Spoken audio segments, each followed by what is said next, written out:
Hello everybody. It's time for another art stream. I don't usually do them in the middle of the week, but I'm finally able to. I was going to do one last week and got kind of caught up with some concerns with my tablet, but luckily those were resolved. So now I can do it this week a bit. And then it's probably going to be a shorter one than usual. I'm probably going to do this for like 3 half-hour sessions or so, maybe 4, but we'll see. And just working on doing fills for this next Eldritchrune comic, which I really would like to finish by next week, since it's almost time for me to go back to work, and then I'll be very busy.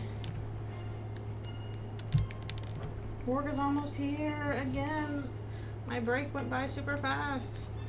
But then it will also be nice to have like regular money, regular incomes. So that will be good. Just have to get used to new schedule stuff again. Since I really need to make like a full list of like, okay, here's the remaining Eldritchrune scenes I know that I need or want to do. So I think that list has changed a bit from when I first started. I've gotten some new ideas. Comic about the goat. True. Very true. And by goat we mean turtle. But still, the sentiment is true and real. This is a long one. It's going to be 2-parter. That's because he's just so full. He needs more space and time for him. Need more Gerson. The T stands for turtle. True. Greatest of all turtles. Yes. That is how it works. I love you, Gerson. I hope you show up again in canon, because you're cool. And funny. And good for Susie. Yeah, my wrist has been a little bit cranky today. Probably because I've been working pretty hard past few days. I'm not happy that it's cranky, but I'm gonna do my best to get by.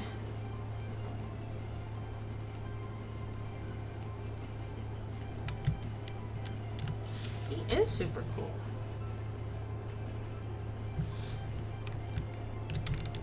I mean, we just need the right person.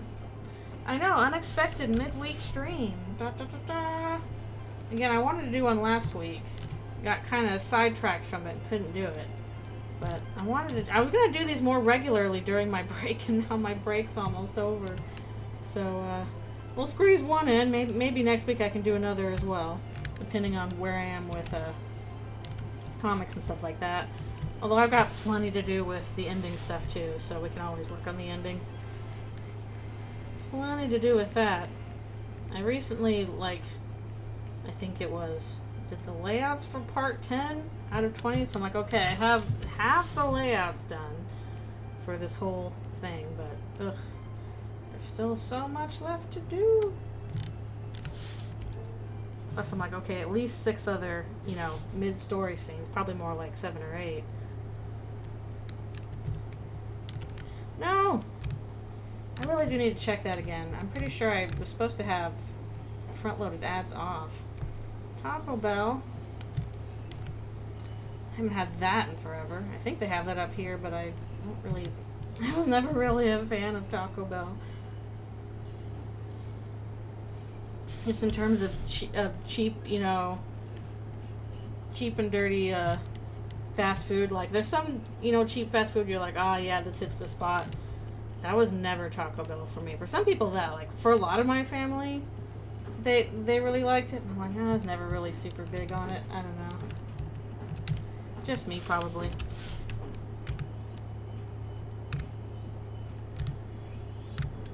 She ate all the ads. She did it. Yay! Thank you, Susie.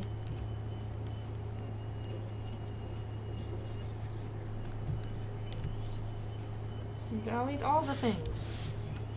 And Taco Bell would not bother her. Oh, sheesh. That dumb thing again. Okay, where's 2-2? Ah, no, don't show that. It's the ones with words. She'll do it. She'll defeat capitalism. Please, Susie. We need your power. Jeez, I got hit again? Twice? Ugh. Again, I need to double check those and make sure that they're not playing at the beginning. I probably thought I set it to not do that, and okay, I need to check real quick. Yeah. Probably thought I set it to not do that, and then it tricked me or something, because of course it would. It tricked me. Not tricky Tony, tricky ads. I don't know. She gets to be cozy. She gets to be all curled up. She gets to be a little line up. I always like it when my lizard Alfie, she curls up into a little curl. And I'm like, oh, the baby. Well, Susie would probably not appreciate being called the baby. She would probably get you for that. I'm not cozy. I'm just comfortable. I'm just biding my time. I'm gonna have to do another. I'm gonna come back in here later with another layer for like Chris and stuff, because some of these ones are kind of layered on top of each other. So we're just doing the first layer base things for now, and we'll come back in with the other layer if we need to. Hello, thank you for coming. Curl up animals are the best. They are the best.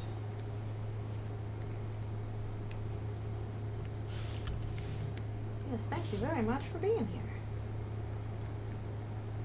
So we try and get through all of these character base things. At least I don't have the backgrounds done, so that's good. It shouldn't be too difficult to fill in and stuff either with like effects or anything. It's just a long one because it's 18 pages.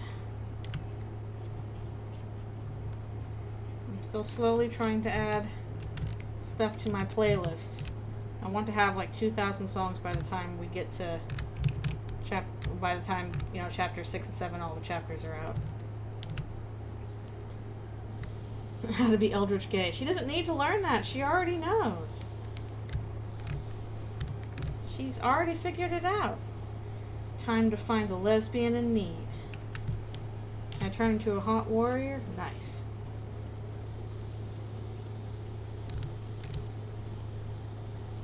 That's the most important thing. Okay, we'll come back with the other stuff for this page later. Gotta get through our fills. So I won't forget the expand stuff. This is so satisfying to Becky. Fill it all in. Also, apologies if there's air conditioner noise. It's still hot, so we still gotta have it on. The secret to gay times gay.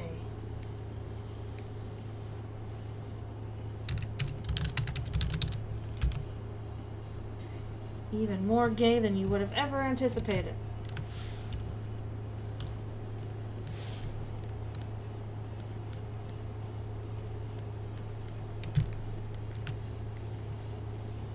There is a little, we'll probably get to it, I think, actually, if we finished everything off. There is a little bit of the gay in this part, even. He imparted the lesbian wisdom onto her.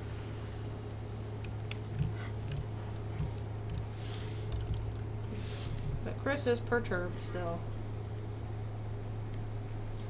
So I'm pretty sure all the scale is off on these bookshelves. I hope nobody pays attention as the books are big in some parts. I'm sorry. I don't want to draw each individual book. I had to take shortcuts. Like, if you want to draw each individual book, be my guest. Could not be me.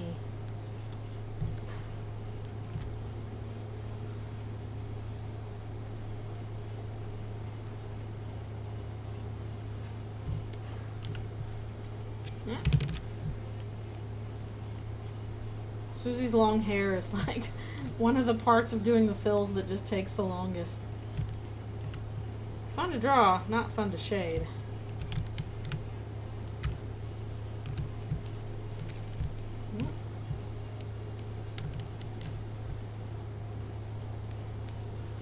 There's hair everywhere. You're expecting photorealistic background details? I'm sorry, I failed. I'm also not period accurate. They have things like, I don't know, glasses and potatoes or whatever. And buttons. When were buttons invented? Without the hair. No, I like her with her big rock star hair. She's cool. I'm trying to imagine Susie with like short hair and I don't know, something about it's weird.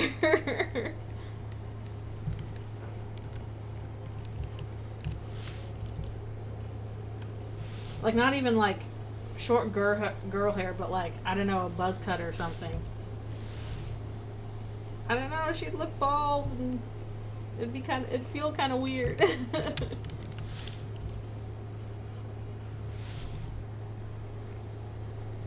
Chris agrees, like, I don't think I can handle bald Susie. Baldsy.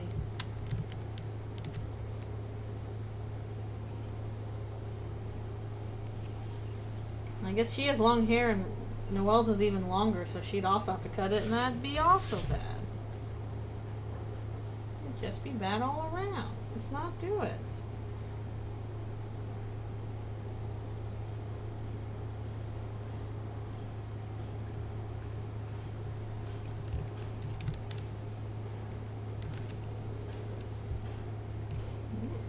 Yeah, we'll go back in for Gerson later here.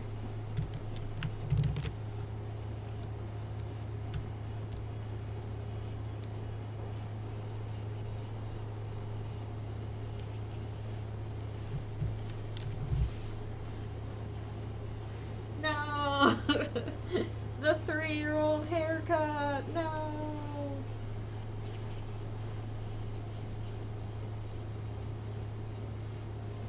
So here's the thing. Were you the kind of kid that tried to give yourself a haircut?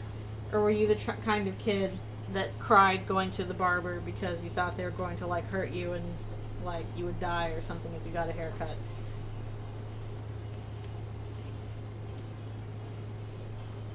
I feel like those are the two little kid haircut options.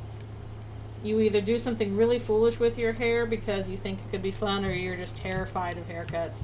Yeah, I probably was a crier too. Don't touch it, it's gonna hurt. Then again, I wonder how you explain to a kid that kind of thing. It's like, yes, if you get cut, it'll hurt. Not the hair, though. And as a kid, you're probably thinking like, but why? That's part of my body. Why wouldn't that? Like, if you pull on hair, it hurts. Yeah, I don't think I ever tried to do my own haircut. I'm pretty sure I was a cry at the barber kid. I don't know, maybe I was too dumb to know what was going on. But I do know that I cried getting on some Disneyland rides when I was little because I was scared of them.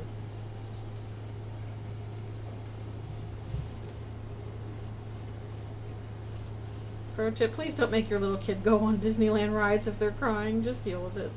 Just deal with the fact they don't want to go on it. I know you paid a lot to go to Disneyland. I'm sorry, but the kid will not necessarily enjoy it.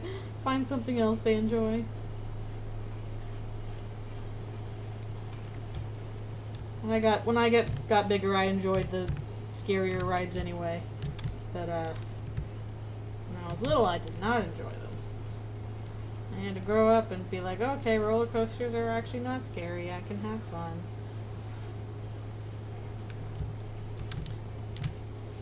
What if I want to traumatize my kid using corporate IP?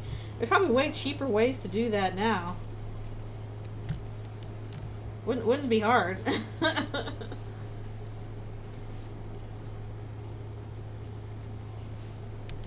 It's like the most expensive possible way to traumatize your kid using corporate IP. You can do that with like a Don Bluth film from the 80s. Or the Transformers movie or something. Where they're like, screw kids' feelings, we've got toys to sell.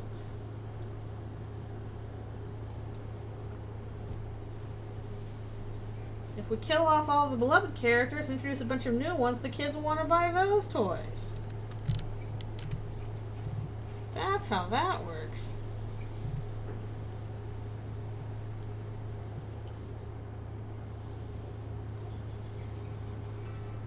Yeah, it's just a matter of timing and all that kind of thing. 'Cause I was scared of like Star Tours when I was a really little kid. Like, my first time I just cried and cried and cried the entire time I was on it. And then I cried once we were off. I didn't like it. I didn't have fun. I was just really scared. So, now I enjoy it. Now it's fun. I did not enjoy it at age 5 or 6 or whatever, though.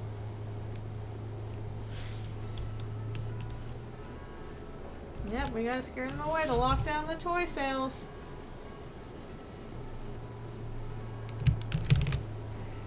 We have to segregate out who buys what toys. I like this panel with Susie and Gerson. She gives him the big teeths.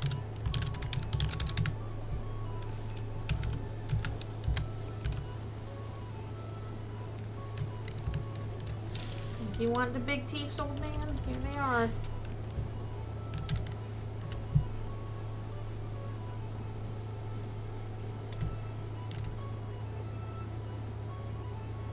Her breath probably stinks. Blech.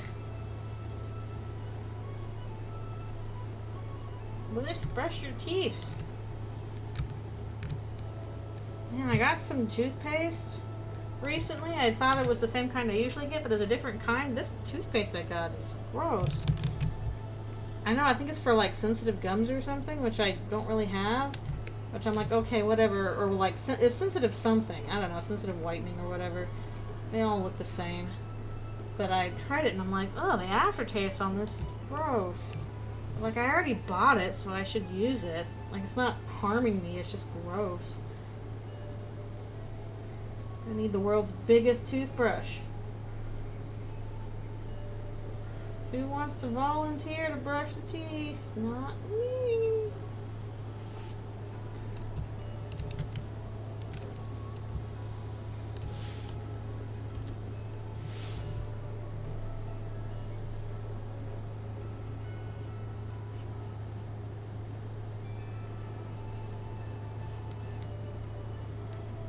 I need to find the toothpaste I actually was okay with previously.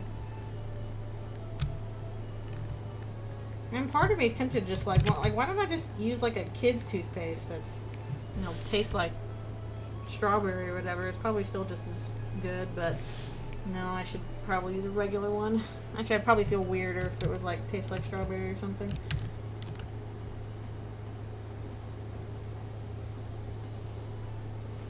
Voluntold, because if Susie eats their arm while brushing flossing, they can get it back.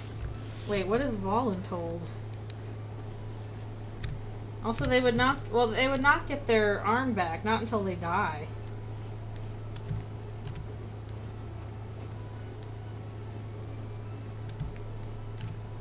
You were volunteered by someone else, I see.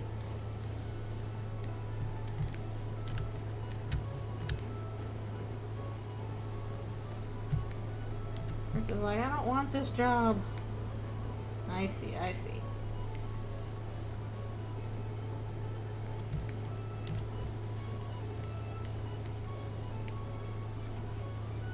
Because you're like, sorry, Chris, I just kind of automatically swallow gum when I have it.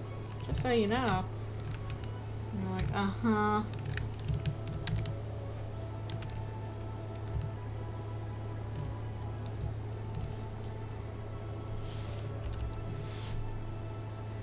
Should have thought about that before selling me your soul.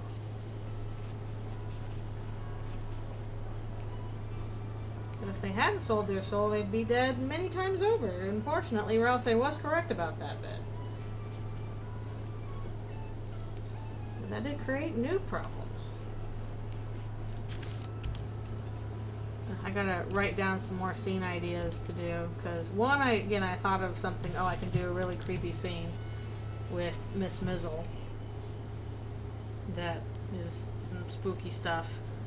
And two, I think I need to do some stuff with Azrael. Is death better or worse than Rouse owning them for eternity? That is the case. That is the question.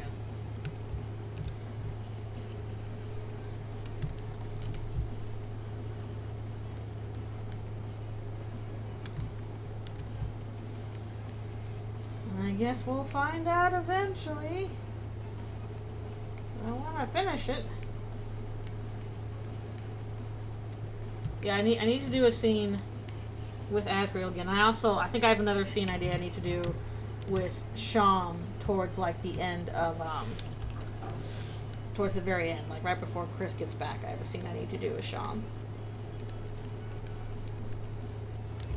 That is true. If they didn't sell their soul, this would be a very short comic.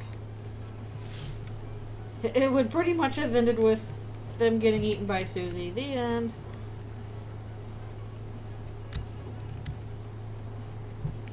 Game over. Wah, wah.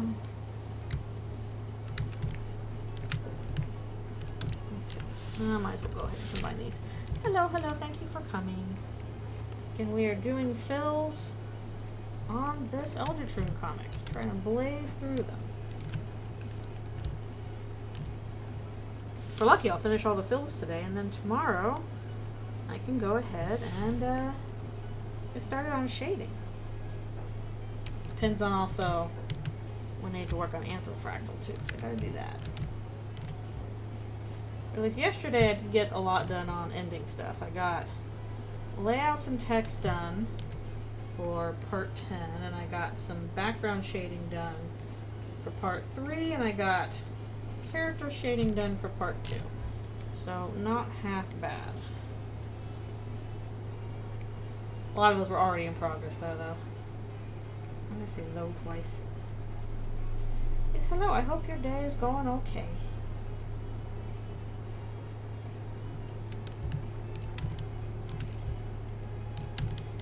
And Gerson gets to be cool.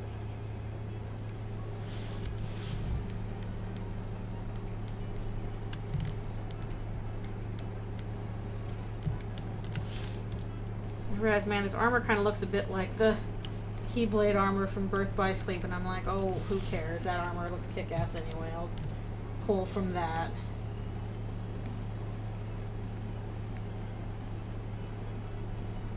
If nothing else, Nomura can design some cool fantasy armor. And a cool monster.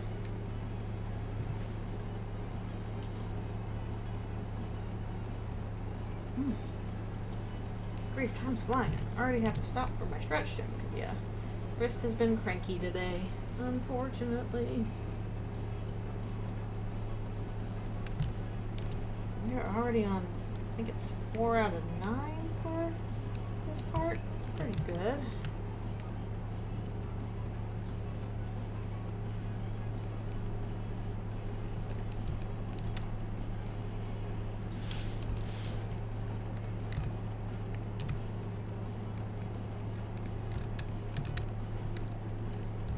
You know, the armor looked kind of more like a roly-poly than a turtle shell, but like, I still don't quite get, oh shoot, I forgot that. I still don't quite get how like Alvin and Gerson and all of them wear clothes with the turtle shells on. Kind of seems like they put the shell on over the clothes. I don't know. Probably not important. Yeah, it's really nice when games are not like, we're going to use all the system requirements and you have to have the top of the line stuff. It's like, it's nice you can run them in older systems. That's more inclusive in its own way, because not everybody has a nice computer. Some people have cruddy computers, and it's nice to be able to play the game.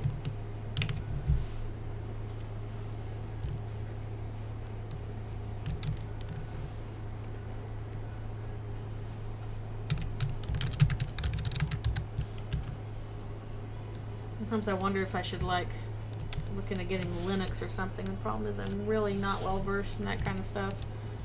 And I worry that me trying to set that up would be a big headache. Even though I know it would probably be a safer, healthier thing to run off of Linux than Windows nonsense. This is after I switched to Windows after having a Mac for however long. Mostly because I wanted to be able to, like, you know, switch out parts if I needed to. Yeah, it's like, please let objects last for a while.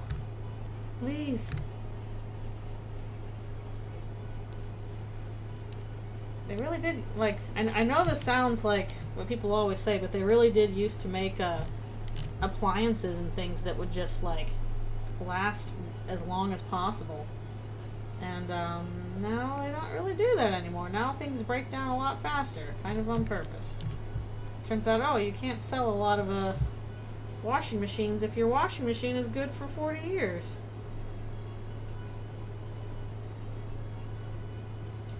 I don't want to have to keep rebuying washing machines. I want a washing machine that's good for 40 years. It's an investment.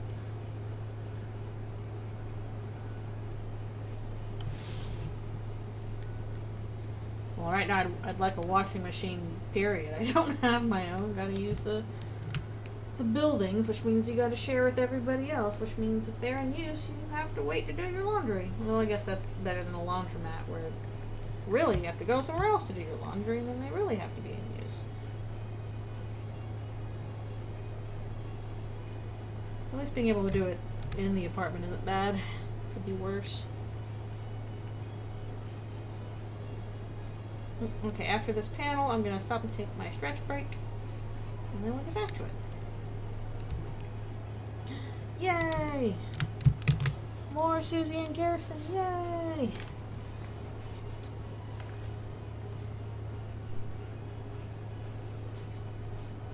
Yeah, I'm glad there are 20-year-old laptops, because, good grief, yeah, that would be something that came out in 2005 at this point.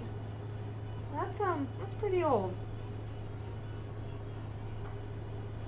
So I'm trying to picture what the laptops were like in 2005. Well, they probably at least had USB ports, and headphone jacks, and disk drives. They had those things at least.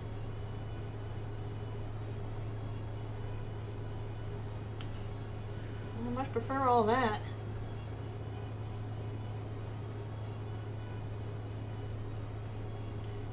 Yeah, they're probably not going to have like Bluetooth or anything, but tell you what, the disk drive is nice.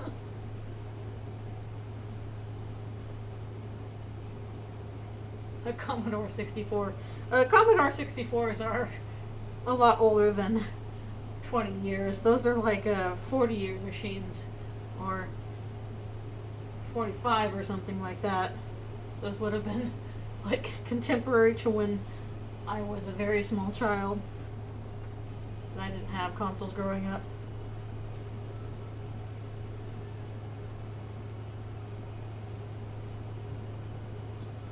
IBM ThinkPad. Windows XP, the best one.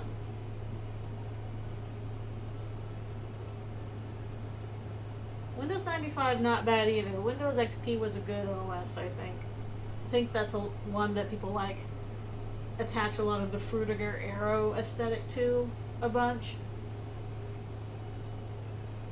I think it was Windows XP around the time the iMac came out with the big color machines.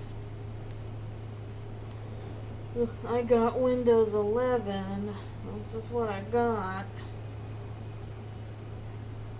What I don't like is all the here's.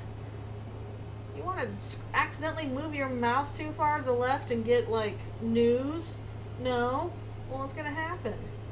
You want to search your machine or the internet? No, you can't search your machine. Here's the internet.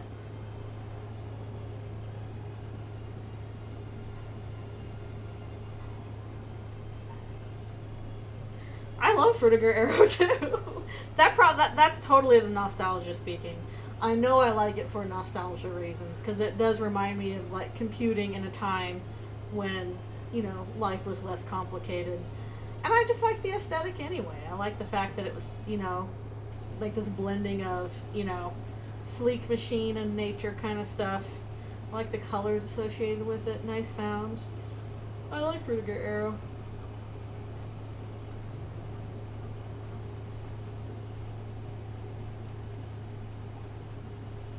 I think they should bring that back instead of... I'm not even sure what the aesthetic is nowadays.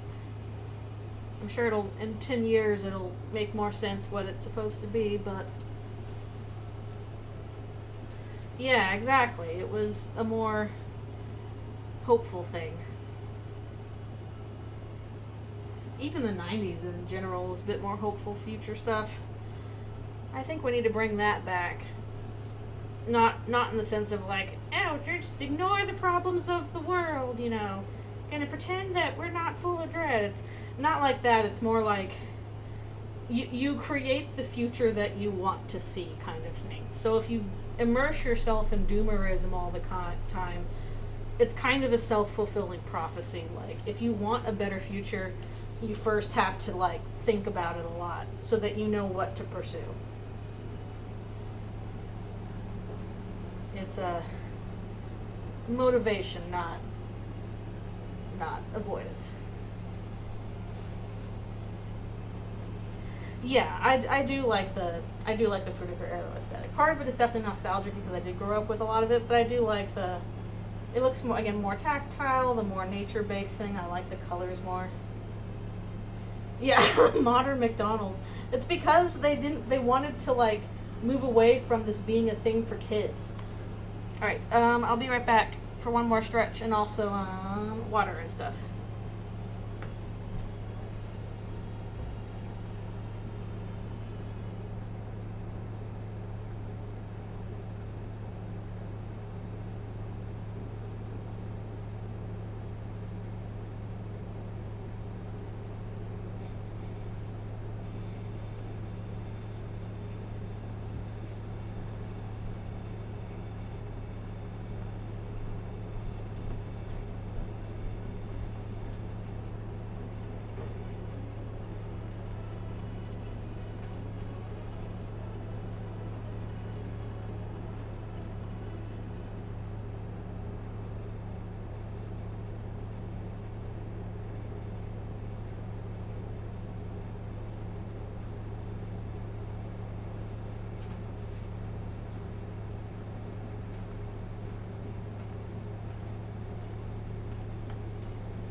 Turn.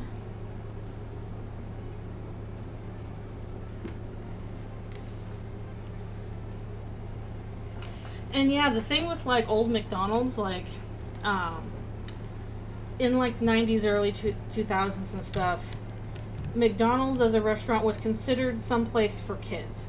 That was a place where you would bring your kids and they could, like, you know, get their hamburgers and their Happy Meals, you get something with toys, and you would, like, let them play in the little play place with horrible smelling, sock smelling things.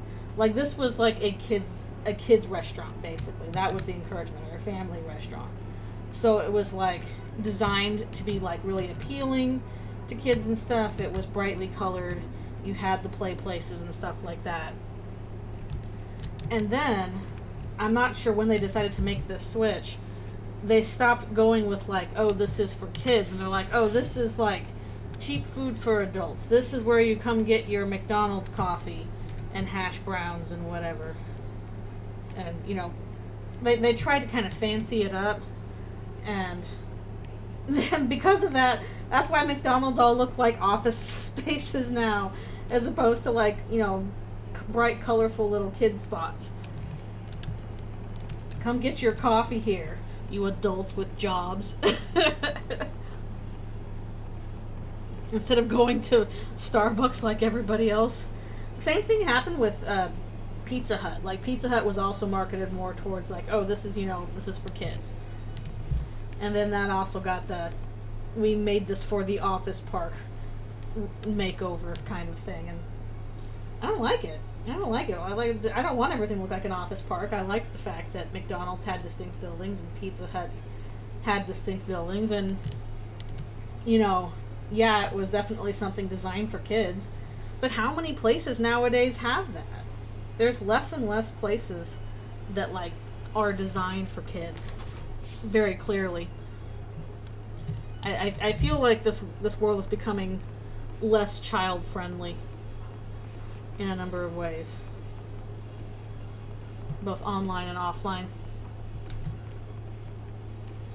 Party buses. I do remember when I was in Great Britain and London, they did have the double-decker buses, the red ones. Do they not have those anymore? Did they get rid of the double-decker buses? I really liked those. Those were fun. I liked going on those.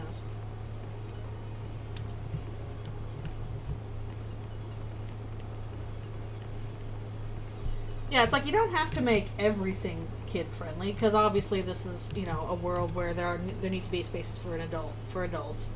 But just the general sense of, like, I feel like there are less public spaces for kids than there was. Maybe I'm just not seeing them because I'm not a kid anymore and I'm not looking for them. But yeah, there's definitely less online spaces. You don't have, like, Club Penguin or stuff anymore. I guess maybe Animal Jam's still going. Like, kid-friendly spaces, especially, they don't advertise for them. Because a lot of them now are just, like, shoving advertisements down their throat. Yeah, it's especially a problem because, like, it's this kind of maximization of profiteering. So, one, you don't have places dedicated to kids because, you're not supposed to be marketing heavily to kids. And then you also do not have, like, adult-only spaces and, like, sexual spaces because you also don't want to attract those sort of things. So both kids and adults have nowhere to go for their specific needs, and that's not good. Like, you need both those spaces. Both online and offline.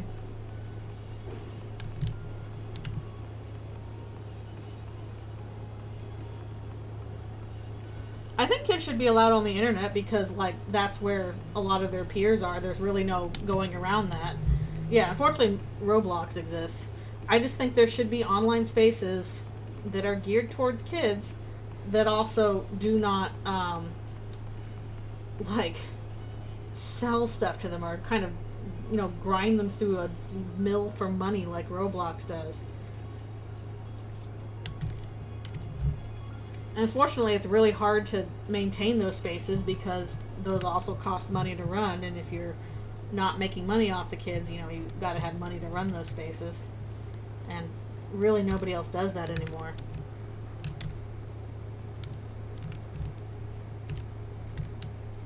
Because he's like, I will eat those spaces.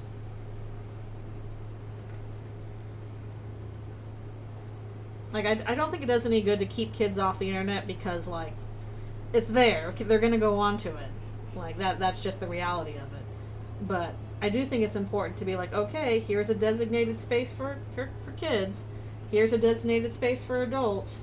Yeah, the kids might be, going into an adult space, but if they do, that's their parents' fault for not keeping better track of where they go.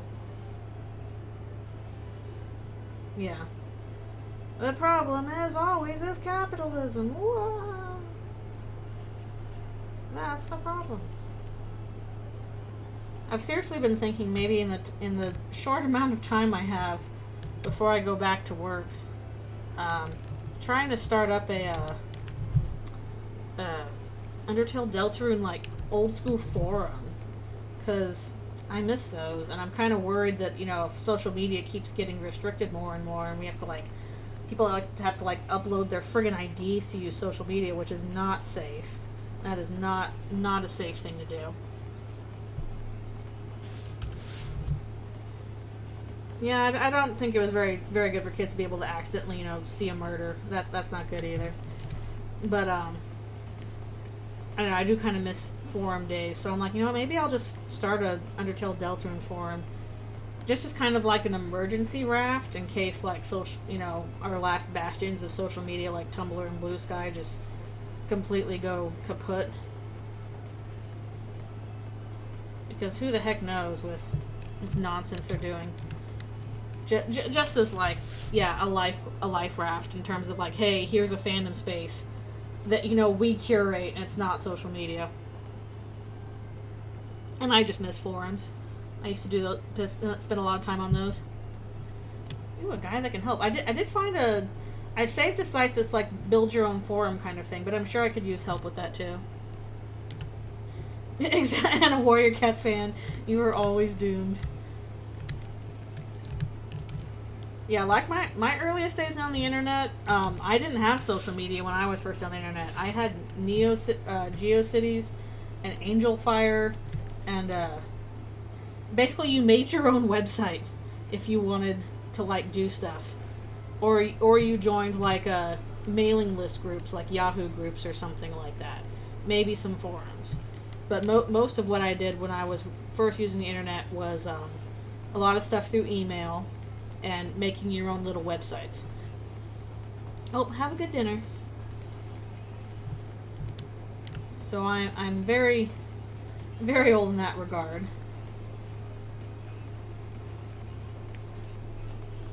At the same time, I kind of missed the stage of, being a middle school internet user. Well, no, actually, I kind of was.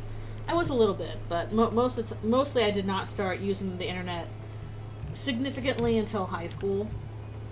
So I wasn't in like danger of stumbling across something like as a little kid. As a little kid, we didn't have the internet. Like, it was kind of getting underway, but we didn't have it. We had computers, play a computer game on it, but no internet. That came later.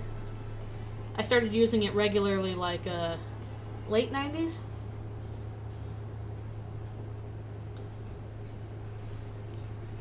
Yeah. It was build your own website or mailing list groups, which, what, if I have to, I'll go back to those. If everything else becomes untenable, I will keep fandoming one way or another.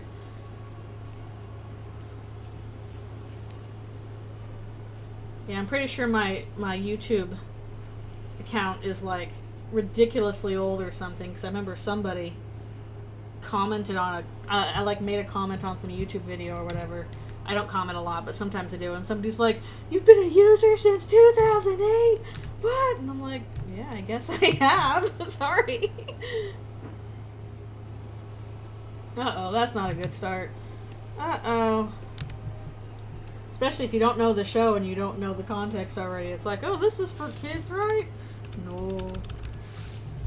No.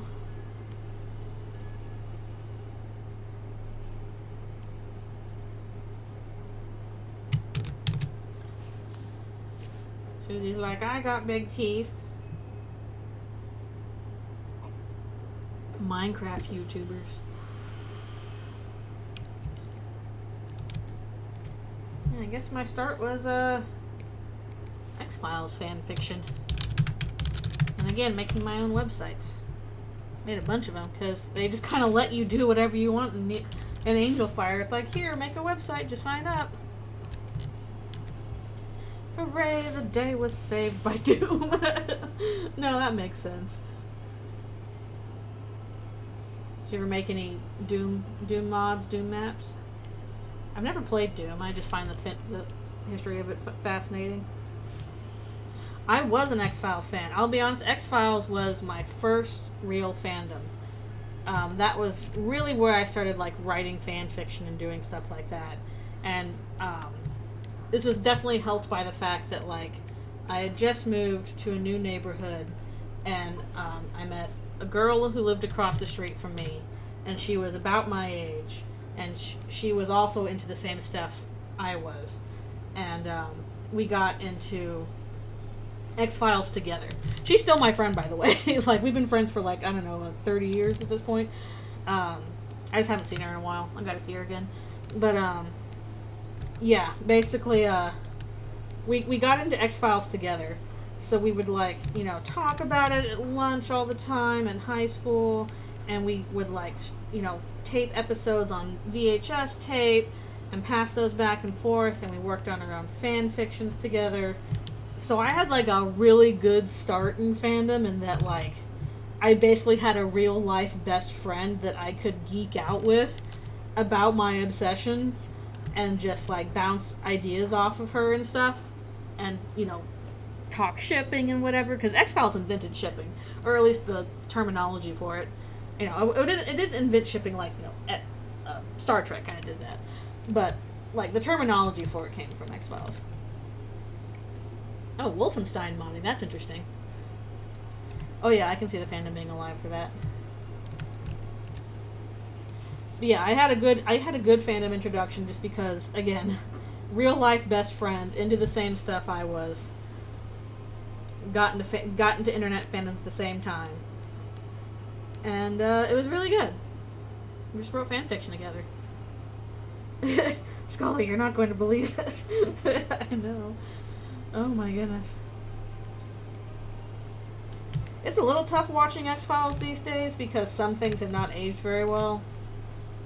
It's whenever they did an episode that was like, ooh, here's this spooky race thing, it's like, ooh, guys, but, and also conspiracies are less fun nowadays. Conspiracies were a lot more fun in the 90s, when it's like, and there's aliens, and they're going to take over us using corn oil. And now it's like, no, now conspiracies aren't fun anymore. Because you all take them too seriously, and you grow up and realize that all conspiracies are just like, and then the Jews did this, and you're like, oh no. This is just white supremacy.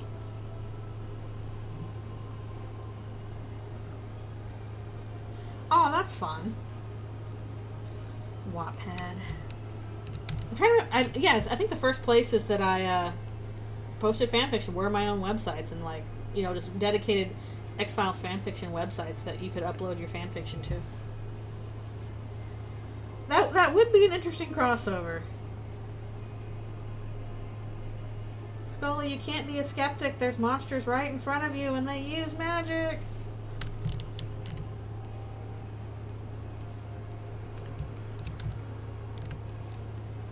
Like, when I was younger, I was very much a Mulder fan, and now that I'm older, I'm like, you know what, Scully, you didn't get enough credit. You were the coolest. Alright, we're gonna come back to Gerson here with better shading later.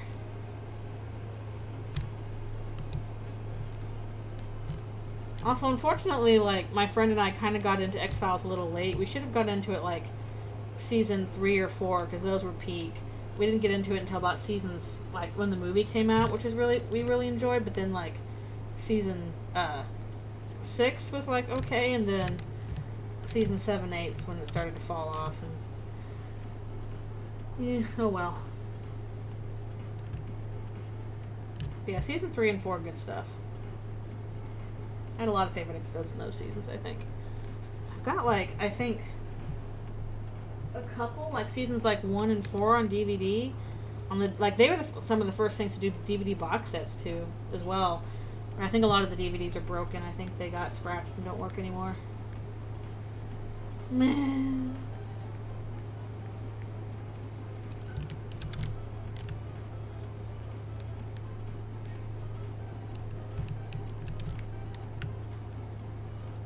And I think they came out with another movie, like, a few years ago, and I didn't see it.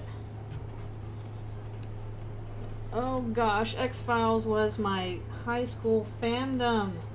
I was obsessed. That's what I spent all my time on. And then, 30 years later, it's like, nope, I'm still doing fandom. It's just a different one now.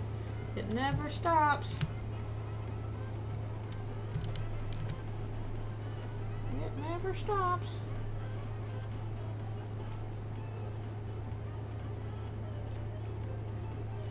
Yeah, there are a lot of neat ideas in season 1.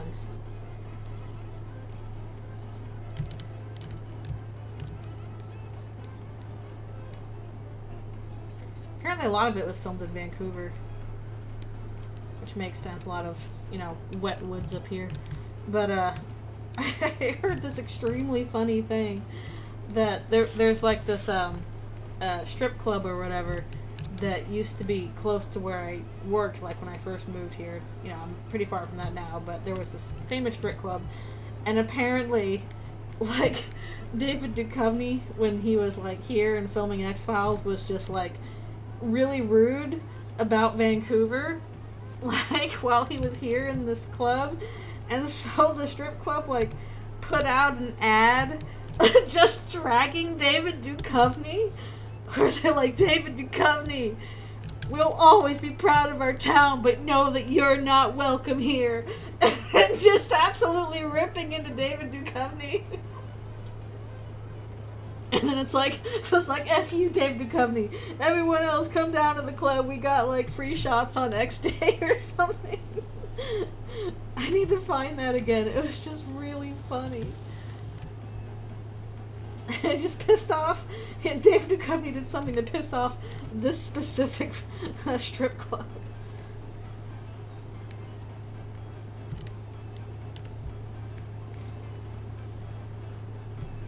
We welcomed you and you were a guest in our town and you insulted us. David Duchovny.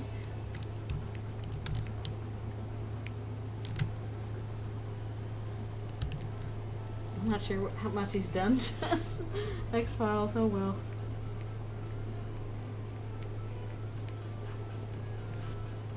I thought he was very cool back in the day when I was obsessed. Mulder was pretty good at making other people angry at him. This is true. Sometimes on purpose, sometimes by accident.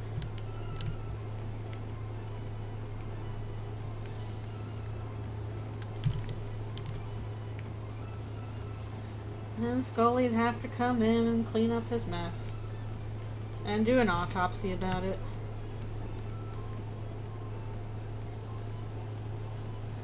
I still like in the kind of parody episode Bad Blood, which is a good episode, where she's like doing autopsies on people who have died, and she's like checking their stomach contents. She's like, stomach contents, pizza, and she's like, that sounds really good. And then she like orders a pizza after doing an autopsy on somebody and saying that the last thing they ate was pizza. Just like really funny character moments like that.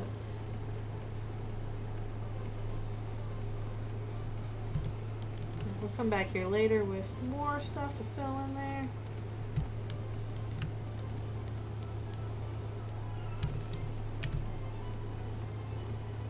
That episode was epic, it's true. And then there was the spin-off, The Lone Gunman, which kind of got canceled because it accidentally predicted 9/11.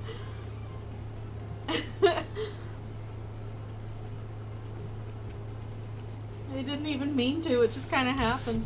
Yeah, Jose Chung's Outer Space, another good one. I remember that one as well.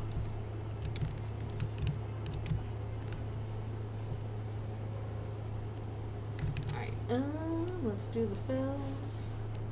We'll come back here later and do other fills on the other characters. We gotta fill in the Sues. You Sues, you don't lose. You wins.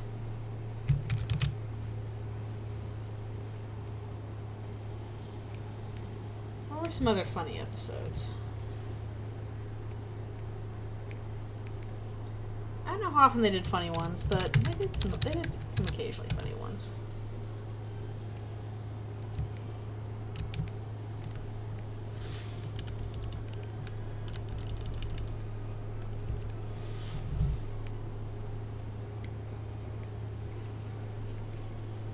I can't remember which episodes were like really scary. I think one of the honestly, I think the episode that scared me the most was like the one with like that guy that was just stalking Scully. I don't even remember like what the like supernatural element was to it. It was like there was barely any supernatural element to it. He was just like this really, really creepy guy, and he was stalking Scully, and I'm like that's a little bit too realistic of a scary thing to happen.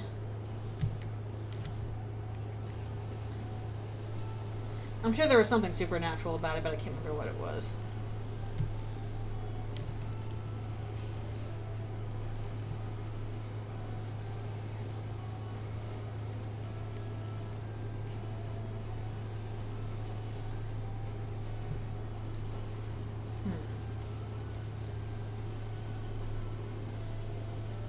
Yeah, Squeeze and Chooms were pretty good. Those were early, too. Those were like seasons like, I don't know, 1. Were they both season 1? I feel like that was season 1. And that was just a good scary premise just from like, here's a guy that can get into your house by squeezing through the vents. Like that, yeah, that good scary concept. Yeah, I was a fan. Yeah, this was my fandom for high school. I don't remember every episode name, but I remember a lot of them. Or at least if you told me an episode name, I could probably give you like, kind of a rough idea of what I think happened in it. That's what you do when you're in a fandom. You remember stupid details that don't matter 30 years later because your brain's like, well, I have made space for this and I'm not going to stop doing that.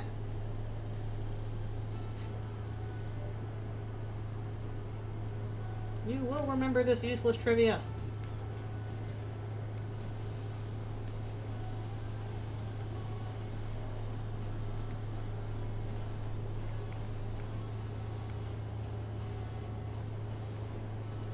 I wrote so much embarrassing fan fiction. I'm honestly glad a lot of that fan fiction was lost to time.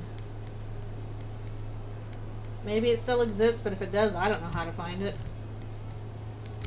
And I'm not going to try.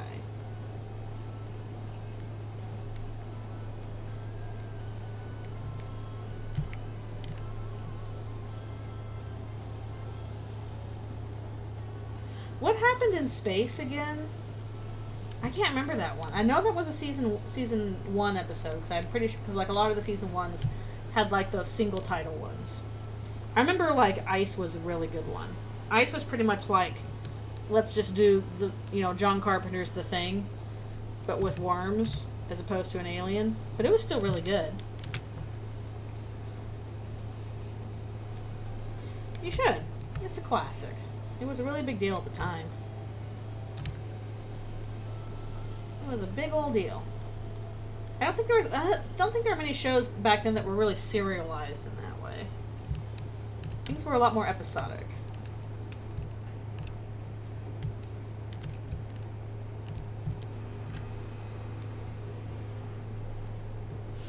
But not necessarily. Yeah, I liked Ice because that one was scary. Yeah, even though it was basically The Thing with, a little bit of a twist.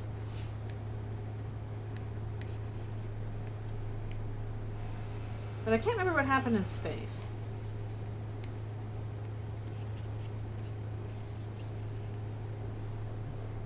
I know there was like an early season 1 called Ghost in the Machine where like a building's AI, becomes sentient and starts like killing people.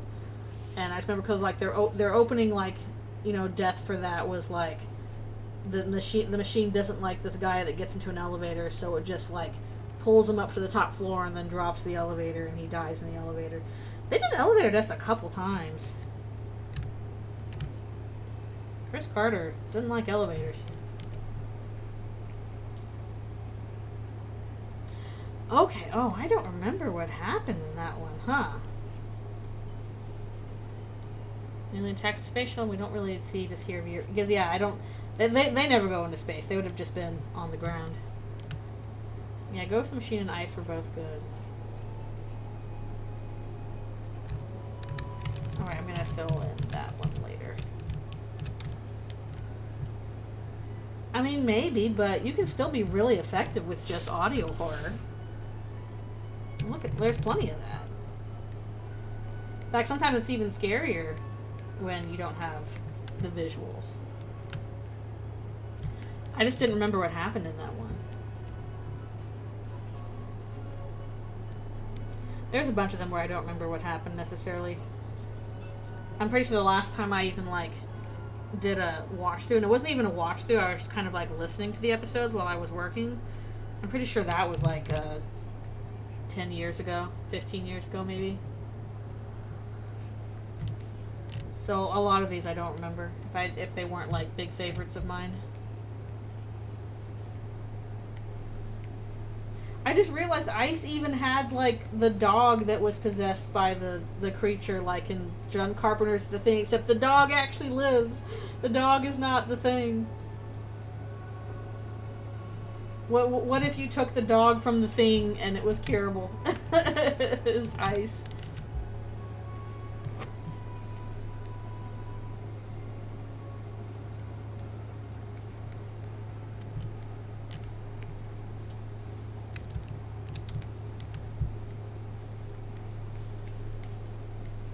I'm pretty sure there was like a Jersey Devil episode. Because you gotta have a Jersey Devil. And,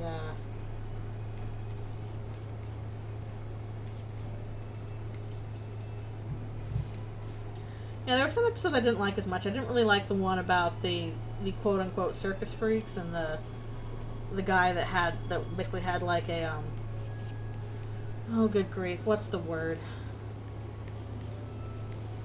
Trying to remember the word for it. Basically, his whole deal was that, like, he had a partially absorbed twin.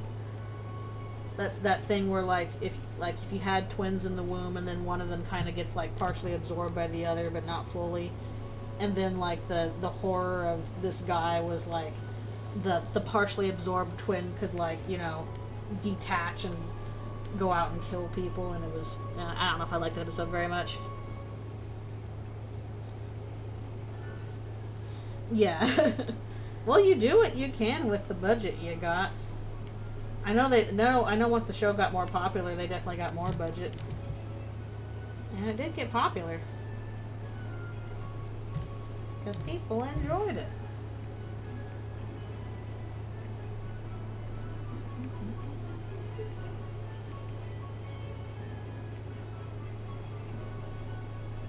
And they're filming in Vancouver because it's cheaper to film in Vancouver, and a lot of stuff takes place in the woods because you can just go out to a hiking trail somewhere in Vancouver at like night, and you know, you'll get yourself among a bunch of trees, and there you go.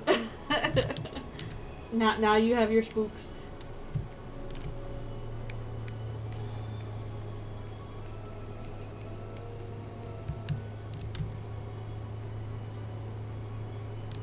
Smack. Okay, I'm gonna have to divide this up into two things as well.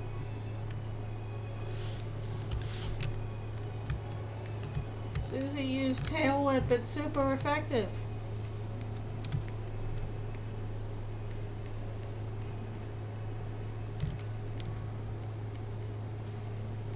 You do what you can with the budget you got.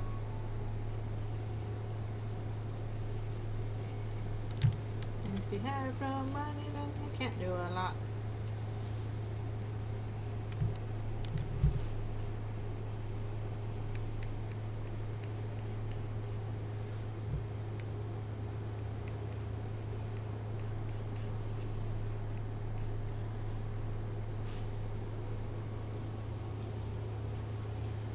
I'm suddenly trying to remember what other shows Chris Carter did after X-Files. I think he tried to do a show called Millennium, and like nobody really cared about that one compared to X-Files, so it had like a little crossover briefly with X-Files, and like the only thing I remember from that episode is that Mulder and Scully kiss at the end because it's like New Year's Eve, and so all the shippers went whoa, whoa, and then the rest that actually like finished up the show Millennium nobody cared about. That's fandom. That's how it be.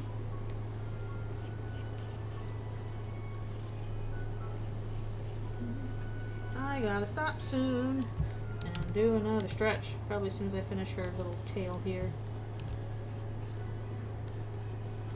We gotta put motion blur on this. We love motion blur.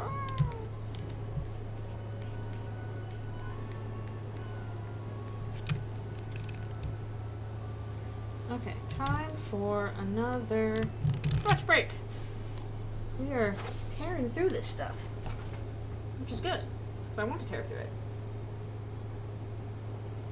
Oh.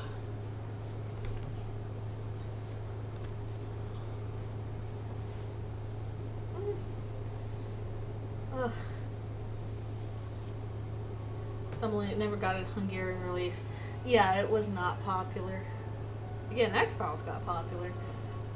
Millennium, I don't remember what it was about, but I just know that it did not gain the same traction that X-Files did. I think it maybe had like one season, maybe two.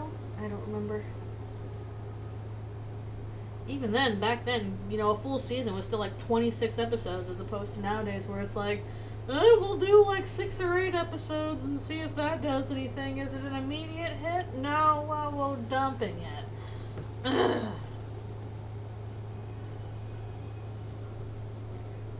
That is a millennial complaint of mine, is they need to have TV shows. They need to give more episodes to TV shows so that they have time to breathe.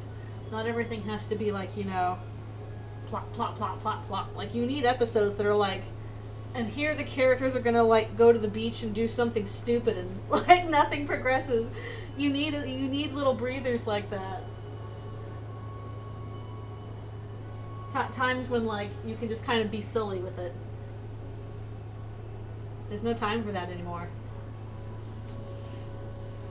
Yeah, exactly. Is it an immediate hit? Yeah, but is it the best thing ever and kill our competitors? No. Then kill it. Yeah. Yeah. Yeah, a proper season should have been like 23, 26 episodes. That's a proper season.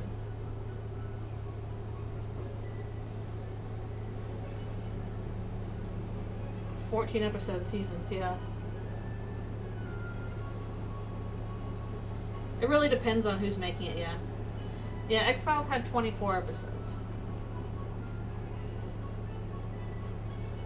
And then working on My Little Pony, our seasons were usually, if we were lucky, 25, 26 episodes. Sometimes 24. Between 24 and 26 episodes per season. I think that's a proper season.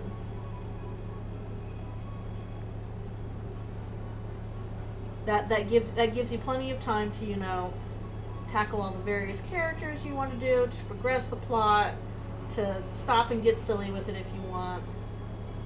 I guess it also depends on if it's like a really episodic show or if it's a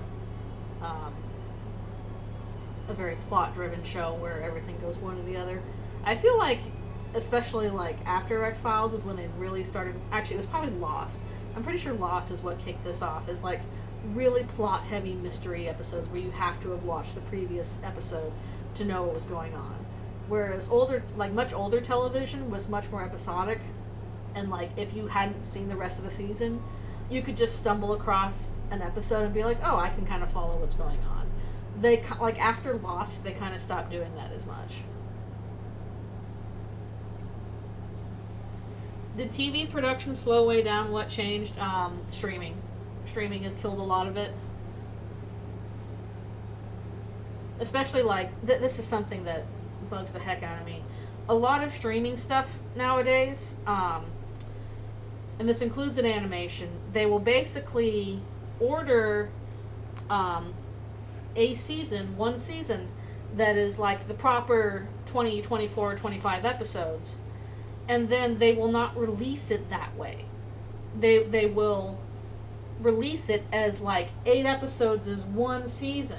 And then, oh, look, we just happen to have like 16 more episodes, and that's seasons 2, that's quote unquote seasons 2 or 3, or arc 2 or 3. And they make it sound like the seasons are longer than they actually are. They're only like 8 season episodes. And the reason for this is because if they were actually doing a proper season that was, 24 episodes, and then it's a hit, and people like it, then you would have to pay the crew more. They should get raises for doing the next season. That's usually how it works. So they don't want to renew after one season unless it's in like an absolute super duper ultra mega hit, which most things are not. So they just like pay you for one season all the same and then pretend like it's more. than it actually is. Okay, I'll be right back for one more stretch and water and stuff.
See how much more we can do. But yeah, basically, the way they used to write and structure television was that it was designed for television, and that that most things were episodic. They wanted you to be able to like just be flipping through channels on TV, and then if you happen across an episode, you're like, oh, I can sit and watch this and kind of have an idea of what's going on. And I'm drawn into just, what's happening in this specific episode. Maybe I want to watch more of it, kind of thing. It was designed so that anybody can come in and be interested in the show and then start watching it more regularly. So you didn't want to depend too much on what had happened previously. And then that changed with, again, it started with stuff like, I'd say Lost and 24, because those were kind of big deals at the time. But then especially with streaming, it became a thing of, oh, you're watching a binge model, which means they think you are watching the show from the beginning and then going through it all in order. So in order for that, basically, in that sense, you want people to just like immediately switch on to the next episode. You want people to binge. So you like have this long running plot. It's not episodic. There's no places to stop and take a breather. They want you to just go through it all as fast as possible. And that's okay for some things, but for some things it's not, I think. Like, some stories work pretty well in that model. Like, for example, Stranger Things worked pretty decently in that model, which is why I think that one took off. But I don't think you should have every show be a binge model. I don't think that's very fun. Yeah, exactly. Like there were some overarching plot things for X-Files. We called them mythology episodes. But a lot of them were called Monster of the Week episodes, wherein it was not connected to the overarching plot. You just popped in and you saw that they were, battling the Monster of the Week. So you could be interested in the premise and the characters just from one episode.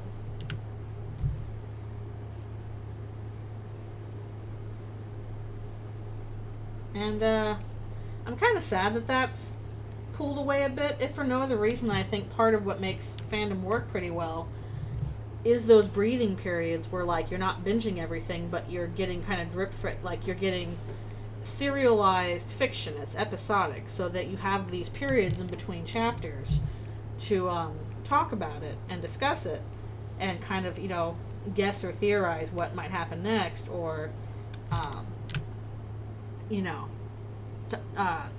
basically discuss it with people.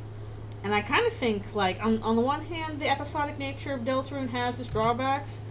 On the other hand, I think that the chapter release thing for Eldritchrune does have the benefit of keeping a strong fandom going, because now you have these break times of, talking about the material and guessing and theorizing, making art and all that stuff.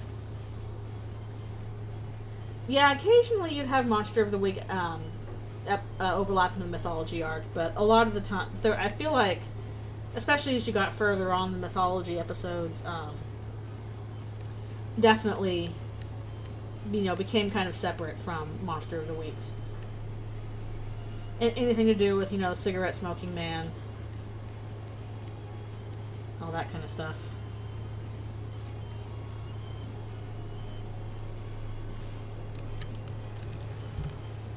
The Syndicate. X-Files was right. All the problems of the world are caused by a bunch of evil white guys sitting around controlling the government.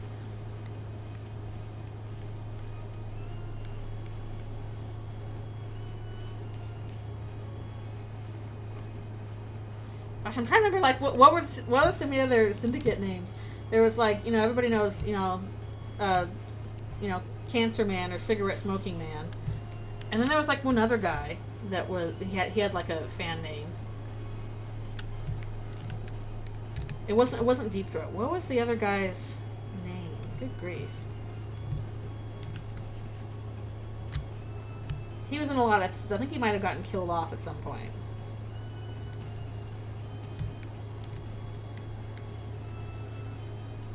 Also, back to what I'm working on. So we're gonna see Gerson's soul at some point here, and I'm trying to decide, should I have his soul be red or green? Like, I haven't really done much with, like, soul colors here, and I don't know how much else I would do with it. But it feels kind of weird to have his soul be red. Green feels more appropriate, so I'm not sure what I should do. Yeah, I'm bored of white guys smoking. That's what they did in the 60s and 70s. A bunch of white guys smoking and drinking martinis at 11 a.m. Yeah. I'm so glad smoking has become less popular. Soul should be Nintendo Switch TM. Yeah, Well-Manicured Man, Crew Cut Man, First Elder. I remember Well-Manicured Man and First Elder. I don't quite remember Crew Cut Man, but I do remember Well-Manicured Man and First Elder. That was the names. That is true, unfortunately. Guys, don't vape. Don't vape. Don't do it. There's lead in that. We're trying to get rid of the lead. Don't do it.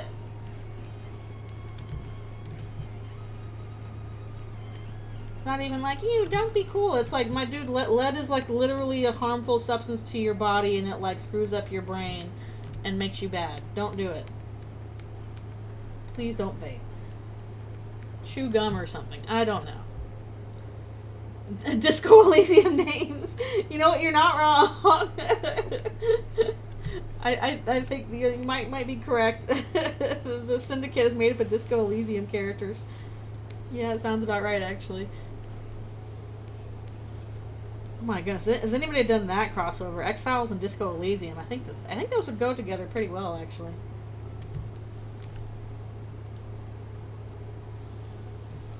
Okay, thank you for quitting smoking. My brother's husband smokes, and I wish he wouldn't. I know that can be really hard stuff to quit. I know it's hard to quit. So please don't start if you haven't started yet.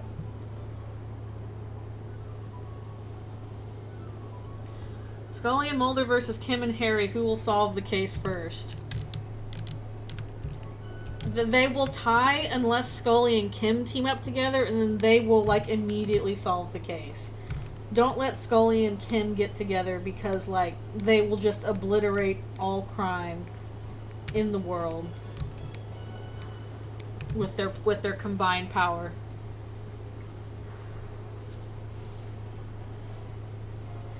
Let's say Kim is competent. Harry is oof.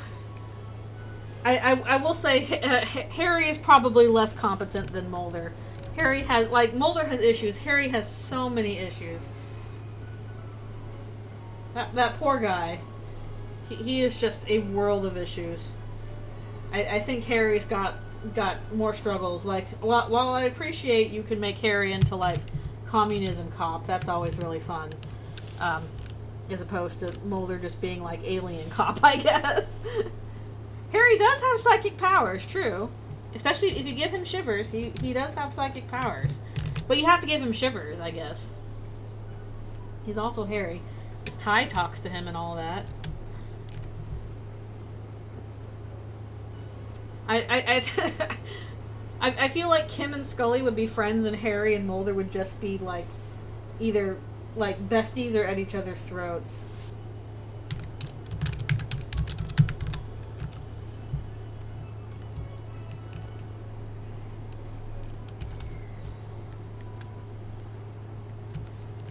Like, if Harry's like, oh, I have psychic powers, then Mulder would totally buy it.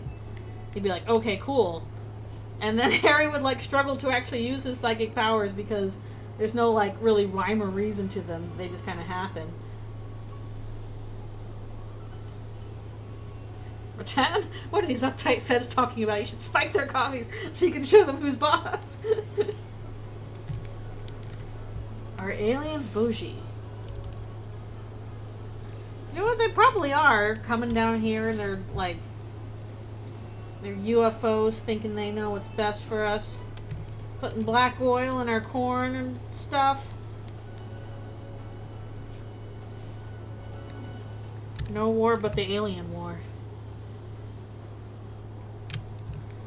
Yeah, maybe it works if we get, you know, perfect wardrobe for Shivers and Inland Empire. Then he's got, like, perfect psychic powers. When I played with, I guess it was a knowledge build. So I had encyclopedia going off all the time. And my psychic skills were not very great. And neither were my physical ones. That would be a heck of a thing. Because even all the stuff that Mulder and Scully dealt with, they were mostly dealing with, like, weird science as opposed to, like, magic. Also, like, monsters exist and they're just people. I think it would be interesting to try a play. If I played, like, Disco Elysium again, I'd probably try a psychic build and just really, really lean into Inland Empire and Shivers. Our cop got kidnapped. Our cop got kidnapped by an Eldritchrune.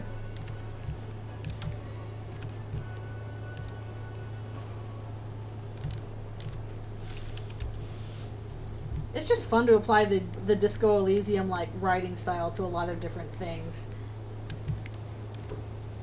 Including a witch looking for her cat in the Alps.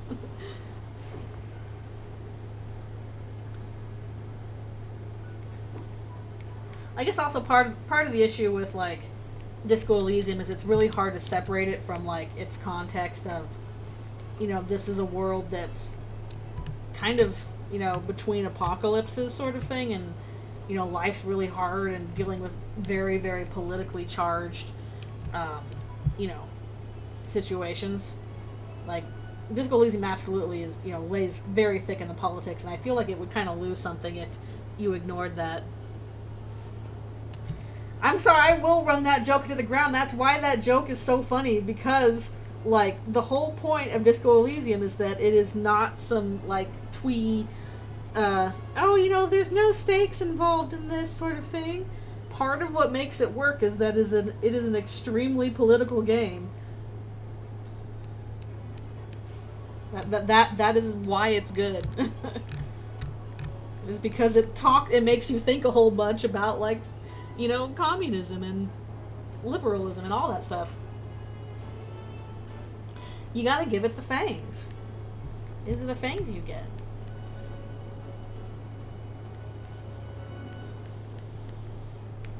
It is a crapsack world. It's a very, really rough and unhappy world, and that's part of what drives it.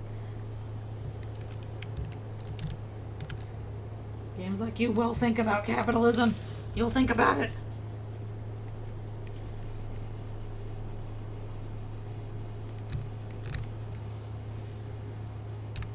Like a part of it makes it really interesting. Well, I probably shouldn't spoil Disco Elysium. If you haven't played Disco Elysium, please do play it. At least if you're an adult, it's a very good game. There's a reason people talk about it. Although apparently I did the wrong thing and I bought a copy after the creators got screwed over. So they're like, please don't buy it, pirate a copy. Oh, nice. Because the people that screwed them over took a bunch of money from them. Okay, so the Witch in the Alps thing is basically... Okay, I'll see if I can paraphrase this. Yeah, get Internet Archive. Again, as I was saying, Disco Elysium is an extremely political game.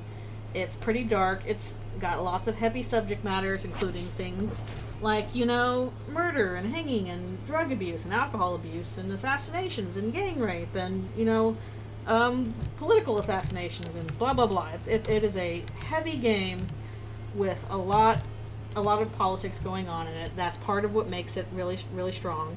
And it's also got a really complex, deep, how do I describe the system? Basically, there's the system wherein you have all these different, mental elements for the main character, Harry, that are all kind of competing with each other. And there's a lot of dice rolls involved in, can you do this action or not? Yeah. So there's an interesting, basically, dialogue system and dice roll system in terms of, how you determine your actions and, what you do and that kind of stuff. And somebody was saying that, I really like the dialogue and dice roll system for Disco Elysium, but I don't want to, play this, this dark, heavy game where the protagonist is just another, white male cop. I want this system to be for a cozy game about, a witch who is searching for her, Witch in the Alps who is searching for her neighbor's missing cat. And with it was included this image that was taken from another artist that was a cute little, sweet little witch girl with a cat and stuff and all this flowers and stuff. So took somebody else's art and used it to apply it to this. And people are like, you didn't get the point of Disco Elysium, did you? Because it's not, the whole thing is that it's not oh no, we have another, white male hero in here. We need more diversity for the sake of diversity. There's a reason he's a white male cop. It's not considered a good thing that he is. This is part of the stuff that he struggles with. This is an unfair world, and he is in this position of power that both screws over a lot of people and screws over himself. And if you if you're reading this as ew, no, another, white male protagonist, who cares? You're missing the entire point of what's going on in Disco Elysium.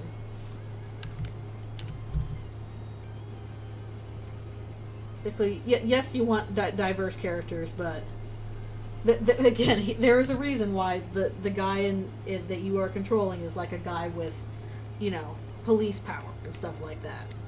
And there's big differences on how he interacts with women and all that stuff. You have the ability. I never did this myself because I felt icky. You have the ability to make him a misogynist. You have the ability to make him a racist. All these things come up in the game, and you have to sit with them. And if you do choose to, be misogynist or racist, or again, you can even choose to be fascist, you will suffer the consequences of it. Things actually get harder for you, and you can't, complete the game as easily. it's, you know, it's designed that way on purpose. And part of that is, you know, coming out through the mechanics of it with, like, all these various thoughts that you can deal with.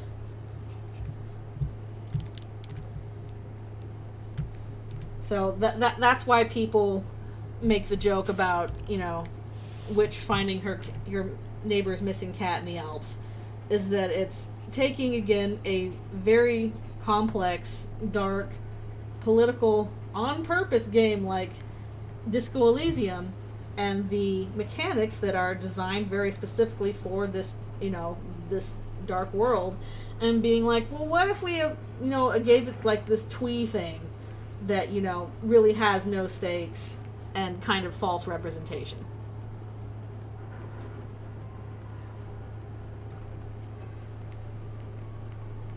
That is why people make fun of it. People make fun of it because you're missing the point of Disco Elysium, pretty much.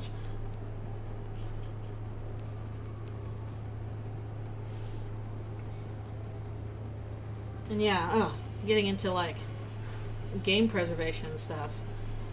They are making it harder for you to own your own things, and I do not like that. I want more physical media. I really should. I do have I suffer from that same problem. I buy a lot of stuff on Steam, and I know they can take it away at any time, and that's not good. I do have quite a few physical copies of some games, but a lot of things I don't. Yeah, exactly. That's exactly it. What if I take everything profound and meaningful from this experience and just make a happy little game? Exactly. It's like, no, these things are not here to make you sad. They're here for meaning. Yeah. I hope they resolve that. Terrible stuff with itch and the payment processor stuff. That's terrible. I don't like that. We need spaces where we can, like, just buy weird experiences. That's something I should do. I should just, like, go on itch sometime. Like, I have so many games I need to play, but I should go on itch sometime and just, like, download really weird, like, just weird experiences you can get for, like, $1 or something. It's probably good for you. It's good to expose yourself to, like, you know, assuming you're old enough and assuming you don't get, like, triggered or whatever. Expose yourself to stuff that makes you uncomfortable. It's good for you to do that.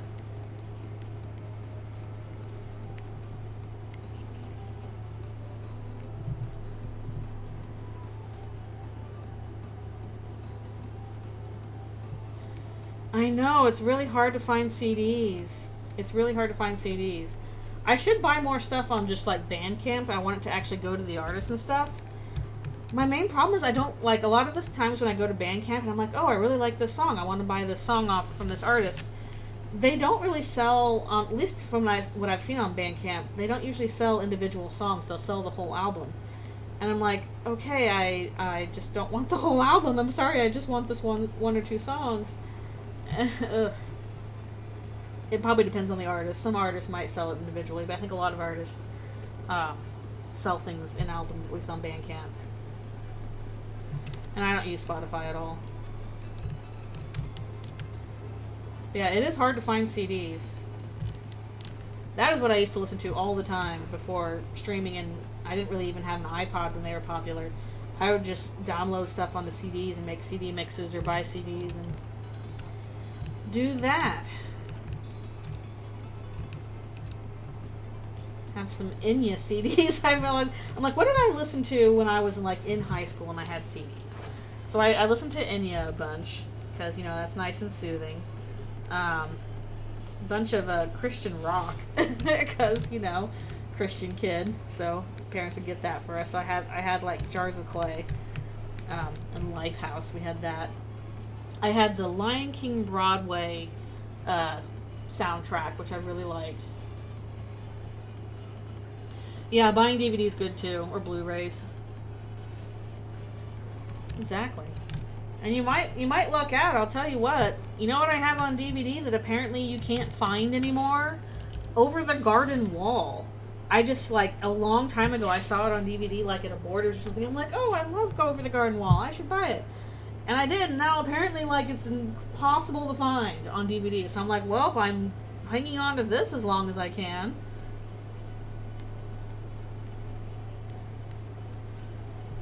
Because who knows when that'll come back.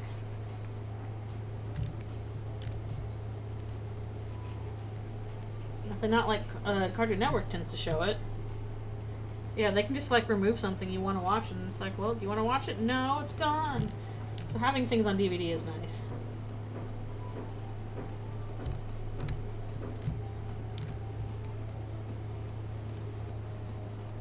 Of course, then the issue is you have to have a DVD player, which those are also becoming harder to find. I think I do still have a DVD player. I never use it, but I do still have one. So I've got you know, a shelf of DVDs. Not that many, but a few.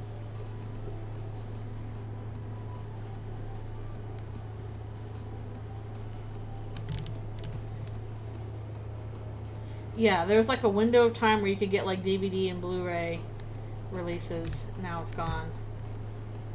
Ugh. I think my parents still have the Lord of the Rings extended edition DVDs where they had like all the extra content. That stuff was so amazing. I do have a disc drive still for my. You have to buy like separate ones. They're so hard to find. Pretty much like whenever I've gone to Best Buy or whatever, I'm like, do you have any disc drives? And it's like there's maybe one available. They're so hard to find. And I still use it because like my car is super old. So if I want to listen to music, I have to burn a CD and put a CD into the slot. And I'm going to keep doing that until I get a new car. In which case I'll probably be able to, you know, hook my phone up or whatever. But until then, I want to be able to burn things onto CD or DVD. I used to do that all the time, and now it's like really hard to do that. Yeah, somebody said they had like a 20-year-old laptop. That's gonna have a that'll have a disc drive in it probably. No, I do not like the fact that it's hard to find disc drives nowadays. I'm like, some things still require discs, please. I want at least the capability to use those. Please include that. Windows 98.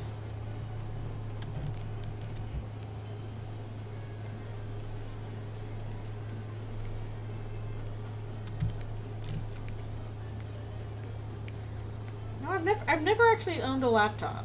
I've only owned either, I have like an iPad that I use for travel and then desktops, and that's it. Laptop's too small for me. I don't like them. Oh, nice. DVD drive. I saw somebody was going to like, I don't remember what this thing was called, but somebody's complaining about how, you know, I kind of miss iPods, where it's like, I don't want to put all the music on the phone. I just want a device that I plug my headphones in, and it holds like, you know, 100 gigs or whatever of music. And apparently there's like a device they're working on that's basically like a new iPod they're coming out with. I'm like, oh, I want one. Yeah, I don't want to, you know, fill up my phone with like songs. I just want a device that just plays a ton of music that I can take places.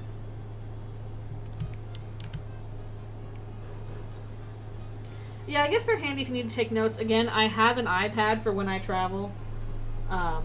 Just because then it's like, okay, here's a little carryable thing I can, you know, take notes on or whatever.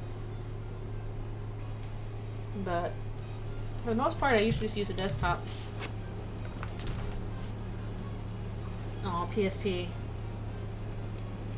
I should try and find my PSP. I keep worrying I have like all these old consoles laying around that I haven't used, and like the batteries are gonna explode and set my house on fire or something like that. I don't know.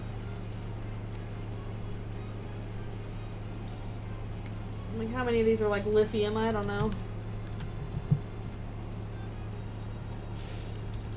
Yeah, MP3 players. I don't know, I feel like nowadays people just expect you to put all your MP3s on your phone.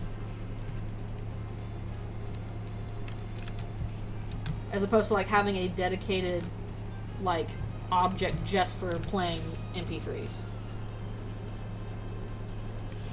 Not your phone, not your watch, not the internet. It's like just for the music. And yeah, like a billion gigs or whatever of just like put as much music on that as you want.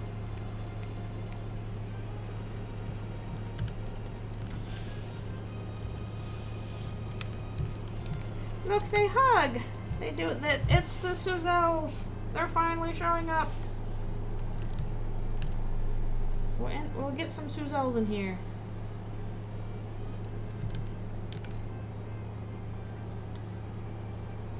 Okay, good. I don't know. I just know that, like, I've got various devices, like old DSs and PSPs that I haven't used in forever, just kind of tucked into a drawer somewhere, and I'm kind of terrified that the battery's going to explode in them. But not terrified enough to go try and find them. I know, please let me just put in headphones that have a cord, please.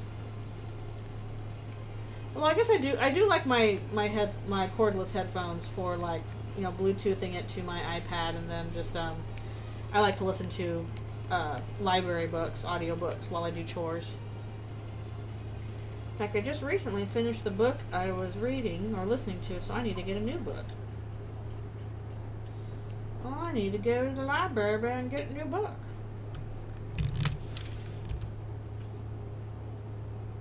Oh, that's really cool. I do kind of wish I had more knowledge about that kind of stuff. That would be useful knowledge to have. I'm just kind of terrified of it. I was terrified trying to change the RAM sticks in my computer. That was scary.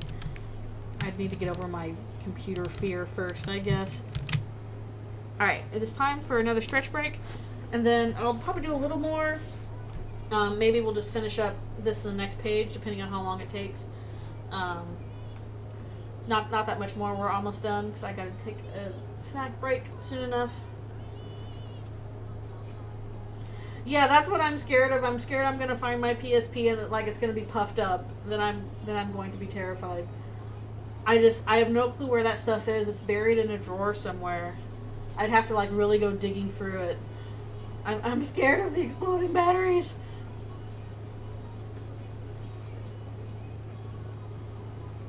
Oh, sheesh.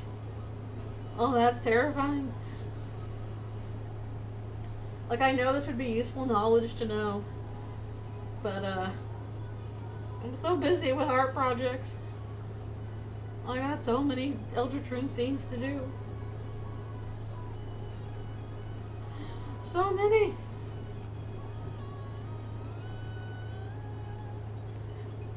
I do much prefer, like, tactile technology stuff as opposed to like put everything on a screen and stuff. I like a clackety keyboard. I remember like this is a long time ago, probably like in high school or college or something. We had like this, you know, whole old clackety keyboard for the computer, and because we used it so much, it just got kind of dirty. And I just kind of took it upon myself once. I'm like, you know what, this thing's really dirty. I'm just gonna clean it. And so I just, I took it out, and I pulled off all the keys, because you could do that at the time. You could just pull them off, and I cleaned every key, you know, individually, tried to get all the dirt and grime off it, and get dust out of the center of the keyboard, and then I just, like, clicked all the keys back into place, and I cleaned it. And I was just like, that was one of the most satisfying, like, cleaning things I've ever done. Was just cleaning this keyboard. I don't know why, but it was just incredibly satisfying to clean. To take apart, clean it up, and then put it back together. So I can see how people would be really into doing that kind of thing, like that kind of engineering thing. But that was a pretty basic keyboard. Again, I could just pull the keys off and then put the keys back on with like no tools. Recognize the song? Let's see, which one is this? Oh, yeah, this is Echo. I included this in my Undertale playlist because I had to.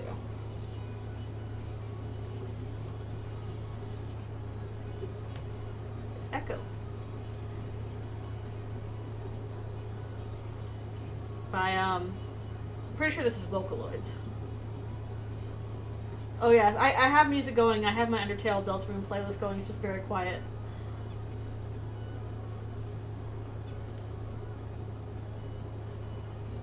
I could turn it up slightly. I just know that usually if I have the music a little too loud, YouTube yells at me about some songs, and they're like, you can't have that one playing, that's not allowed.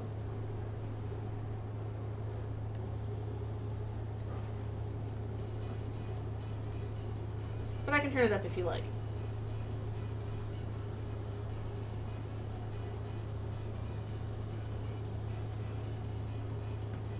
Oh no, fake AirPods.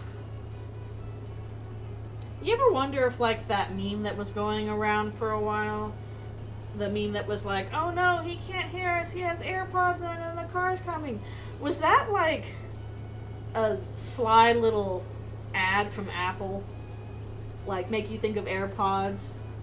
You know, the music is too loud, because it's like, I don't know, that seems like one of those memes that's like covert advertising. I've always been a little bit suspicious of the, oh no, he has AirPods in meme. I don't know. Maybe it was nothing.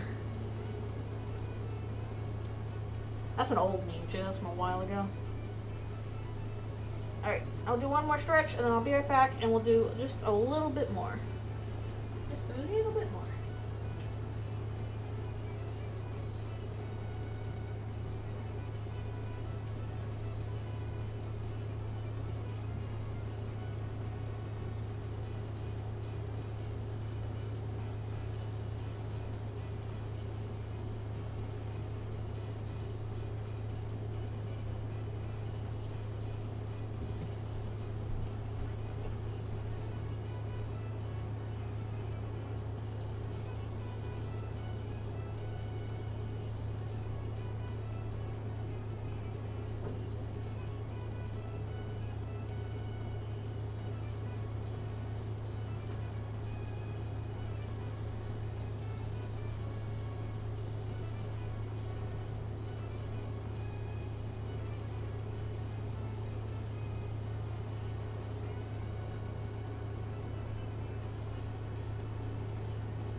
Alrighty, I'm back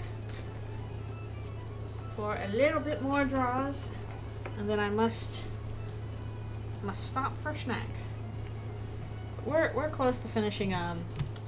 Let's finishing stuff anyway. Ooh. Have fun with Midtown Madness. Thanks a bunch for coming and chatting. Appreciate you being here.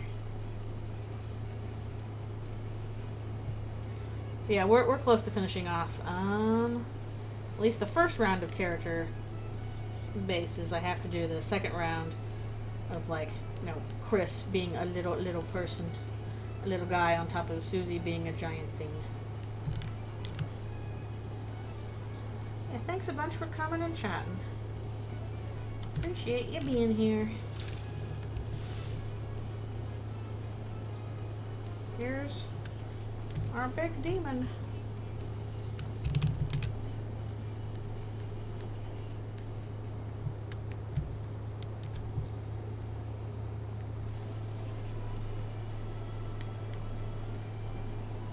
I'll see if I can maybe do another one of these next Wednesday as well.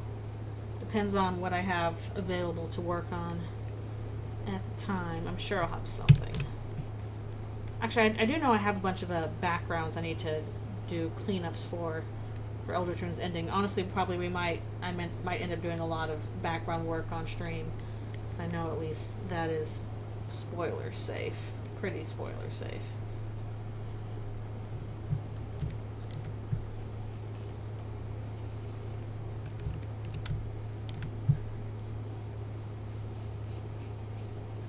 I'll figure it out. Honestly, before I go back to work, I should also do some serious cleaning, organizing stuff in my room. Bleh, I don't want to do it, but it needs to be done. And I should do it before I get caught up with, like, I can't do that now, I have work. I'm gonna put that off forever.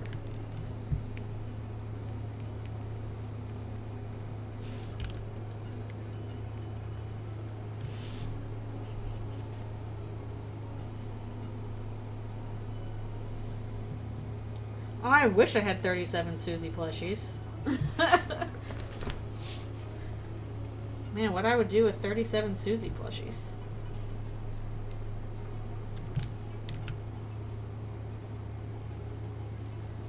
And we'll never get one.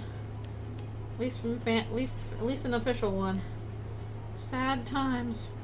I could live my best life with 37 Susie plushies. I could. Just cover my couch with all these Susie plushies. Take a picture of Alphys surrounded by Susie plushies. She's like, where's my Undine? That way there is a natural consequence. Cleaning's just one of those things. It's not even just cleaning. I have to organize some stuff. I have to organize like papers. Extreme adult cleaning. It needs to be done. Mail and stuff like that. That's something they don't warn you about with adulthood, is that just living like in a normal house, doing normal things, requires constant maintenance. You have to make time for the constant maintenance, because if you leave it, it gets even worse.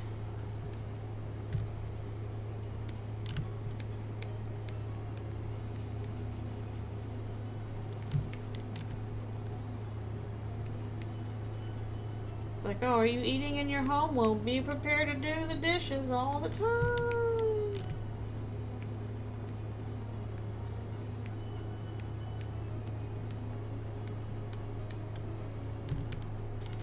You wear clothes? Well, be prepared to do laundry regularly. You would like to think, oh, I've done the laundry and now I will never have to do it again. But no. Before long, it'll come back to you.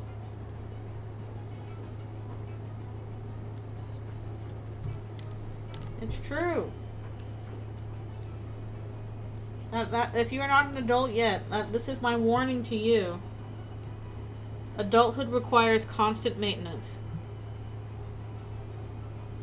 They are the real Eldritch beasts, true. Exactly. They'll come back again to the watering hole of your time.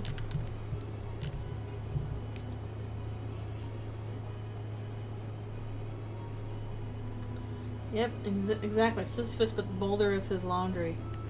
Where's that image of like Sisyphus rolling the boulder up the hill, and the boulder is labeled the fucking dishes again?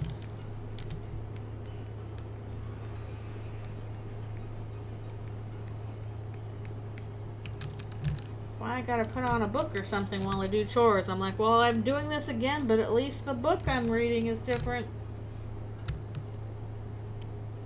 Uh-oh, where's the break? Where did I miss it? Where did I miss it? Hello? Where's the break?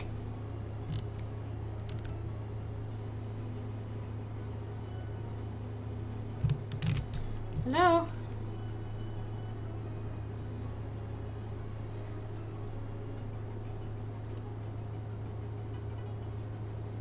Yeah, the thing with, like, I don't like ironing stuff. My parents are, like, baffled that, like, I don't even have an ironing board. I do not like to iron. I'm just like, no. As soon as laundry's done, the clothes are getting hung up to dry, so I don't have to iron them. That is happening as soon as they come out of the dryer. Okay, where the heck is the break? Where's the break? Oh, there it is. Birdly! Birdly! Birdly! You and your bird brain, bird butt.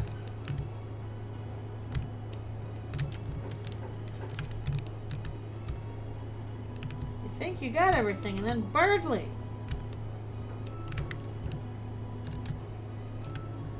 Exactly. It's for dress shirts. From the past. Oh no, Birdly has AirPods and he can't hear you, Apple! Why are you advertising to me here? Also, I'm not really expecting him to do anything, I just want to yell at Birdly. Forgot a little something there. Little something something. Alright, what is this? Okay, last page. We'll do this page, and then we will be done with the stream. And I'll go back in and tackle the other stuff with, like, Chris and smaller things on my next round. So this will be our last page, and then I shall scurry on off.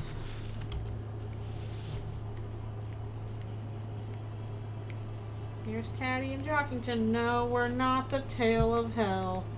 But we could be.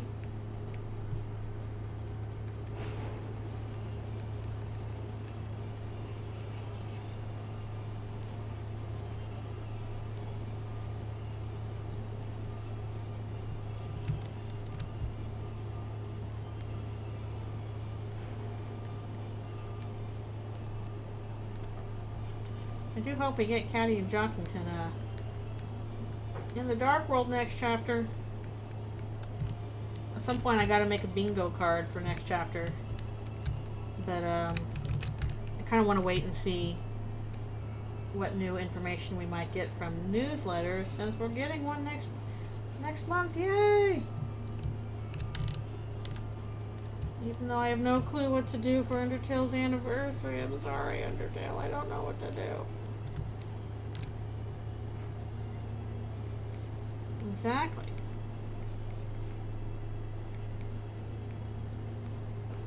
They exist, and there are things going on with them that are important.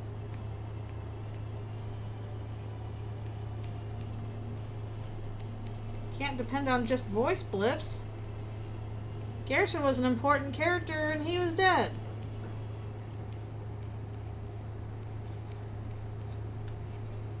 That won't stop him from being important.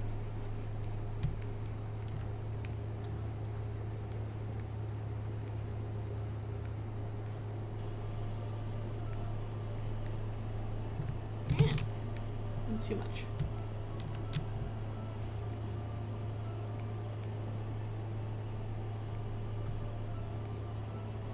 Thirdly's like, I'm the most important. Caca!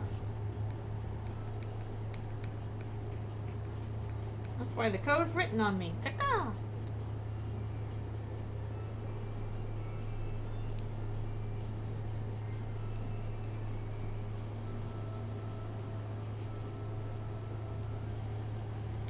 I'm just waiting for the code that, you know, opened the door to the inner church is also going to be the code for the, you know, the shelter. And it's like, we had it the whole time, something like that.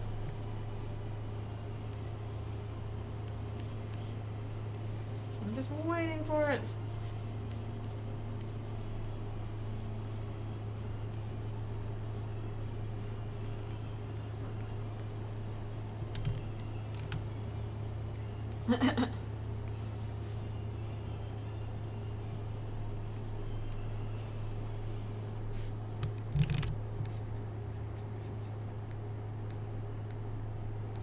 Burley is certain he's the most important.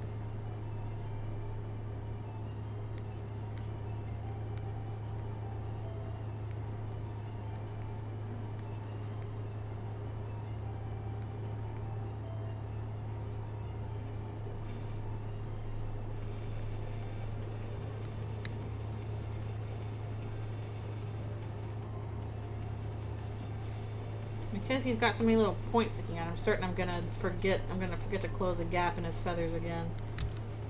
I know it's gonna happen. That's why Caddy's annoyed already. Can't close the gap in the feathers. Rah.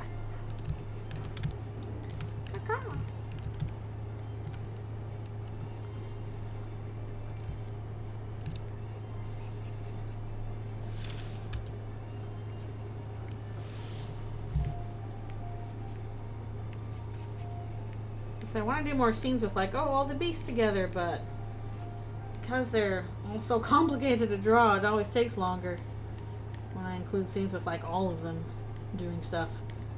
Which, oh boy, then we get to the ending. Oh boy. There will be lots of that.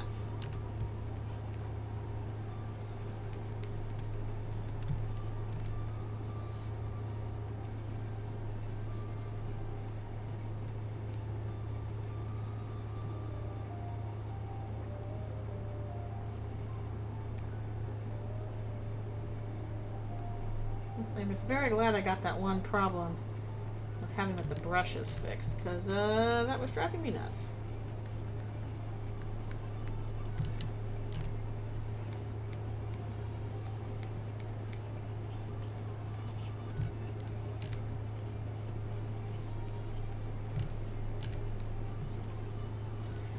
There was some weird thing where basically it was applying pin pressure to all of my brushes, including the brushes I did not want to apply pin pressure to. Like, it was messing with settings and that, like, pin pressure was always on. And I'm like, no, actually, there are pins, there are brushes where I do not want pin pressure on. Like, for example, this brush, solid line. This brush, tapered line. So that if I apply pin pressure, then, it can taper the line. I know exactly how it's going to go. Basically, it was doing this brush the same as this brush. They were all acting as tapers. Acting like they had tapering. And it was driving me crazy. Because then, like, basically on my hard round brush, where I want to know the exact width of the brush, I could not guess the exact width of the brush because it was changing with the pin pressure. And it was some weird setting in Photoshop where I basically had to reset, like, global settings or something, and then it got fixed. Yeah, exactly. This was baked into the configuration of the brush. So I would go into the brush settings and I'm like, why is, like, the pin pressure on? I would turn it off and it would turn itself back on again. And it would just keep continuously doing that. It was driving me insane. I didn't know why. But eventually I just, like, redid all the settings and finally it fixed it. So now I have tapering on the brushes that I want to, like this one, which is good for, like, those little tiny little sharp bits.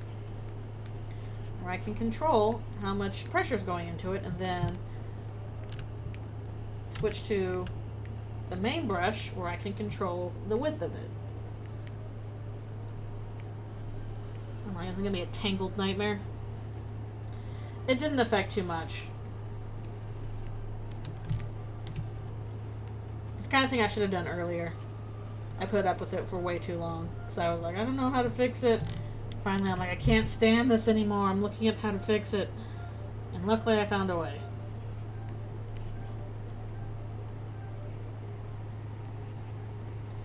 I probably would have gone insane. I think I had to dig a little bit to find an answer because, God forbid we can find any answers easily now with AI being like, I'll give you an answer. It won't be correct, but it'll be an answer. Shut up. I want a correct answer, not to be placated.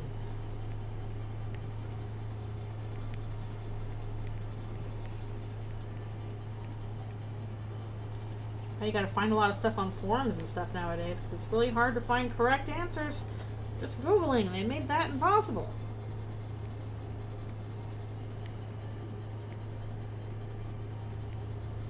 Yeah, this one's taking a little while. We may not be able to finish the page before I gotta stop. We'll see.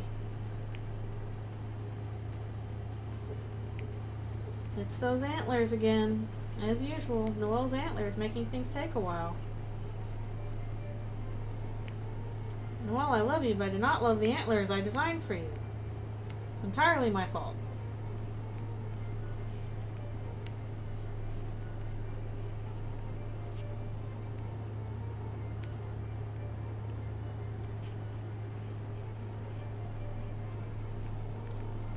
And it's like, what about me?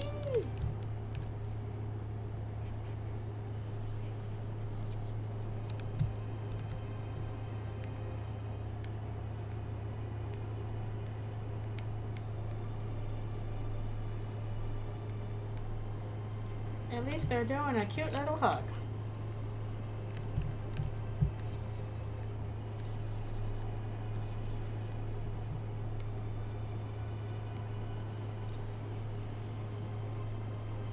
This is how lizard and reindeer hug, even in real life.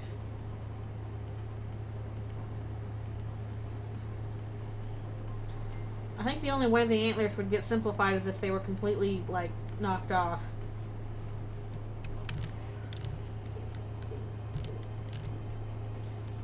wouldn't be quite as spooky with the big antlers. The big pointy antlers help with the spooks. That's part of why they stay on.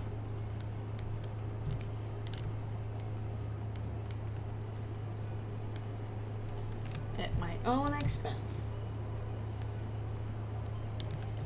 Alright. Again, I don't know how much. Maybe I should.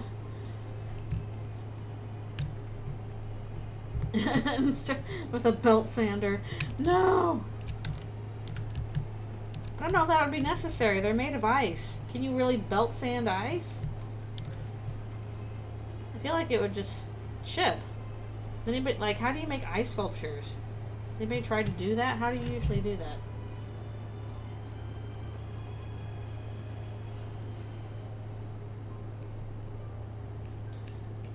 How do you make that?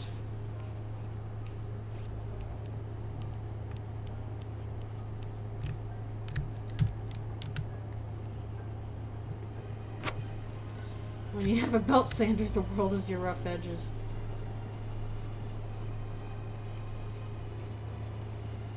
And all you have is a belt sander, all the world looks like a nail. I mean, too rough at the edges.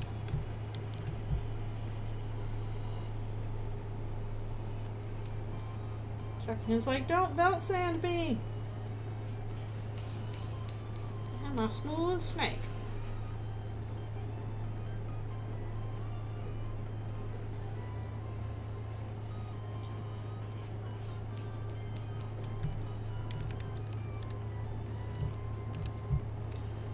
You have a hometown Lynx? I guess it would kind of just be my usual fursona, wouldn't it? I think I made a sprite and everything.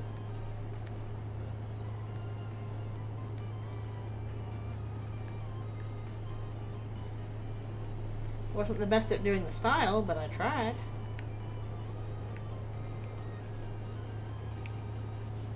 I gave it a good go.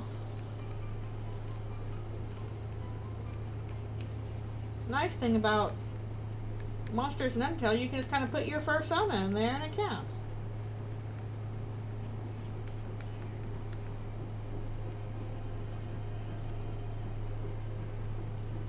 You can even have weird little guys. The two types of Undertale monster: fursona, object, weird little guy.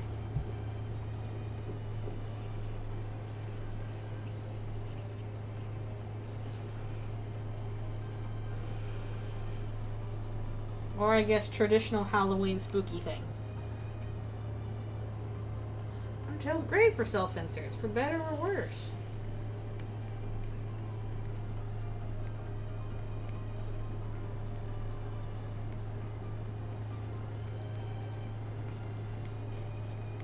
Yeah, I'm kind of surprised you don't see more Undertale and Eldritchrune self-inserts.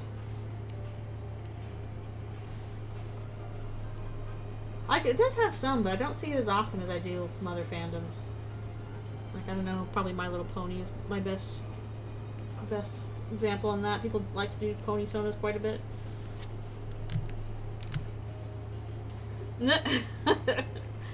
There you go. That is a solid reason to do that. Perfectly reasonable.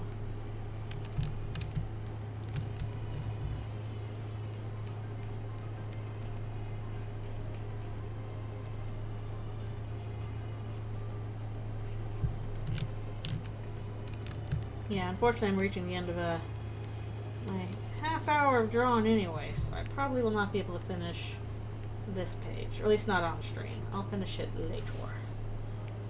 But it's like, I can't stop, I just want to fill in all the edges with all the things.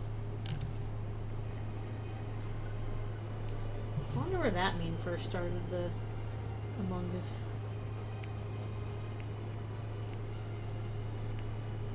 I can't believe that they do a Among Us reference in Eldritchrune and like barely anybody did anything with that. Nice reference, Susie, huh? Never mind. I'm a nerd. Sorry, Noelle.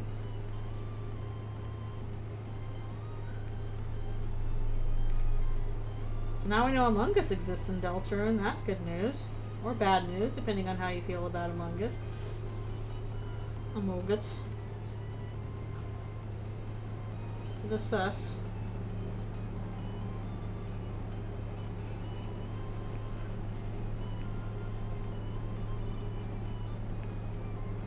I played a little bit of Among Us a long time ago, but I was not good at it. I'm not good at lying as part of like a game. If the game is like, fool people with your lies, I'm like, no, I'm going to lose. I'm really bad at that.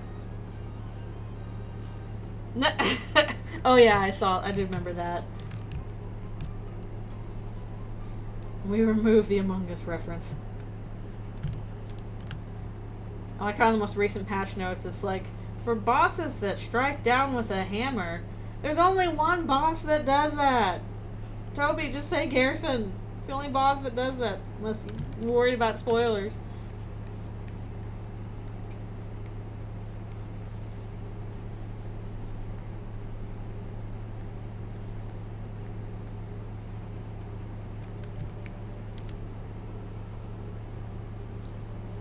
Besides us, among we,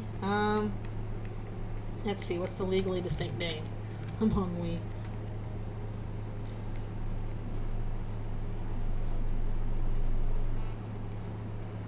I don't know, I kind of feel like it would have like a one thing, one name title, like kind of like, because Among Us is basically based off games like Mafia and Werewolf. So it probably isn't called something like Intruder or something.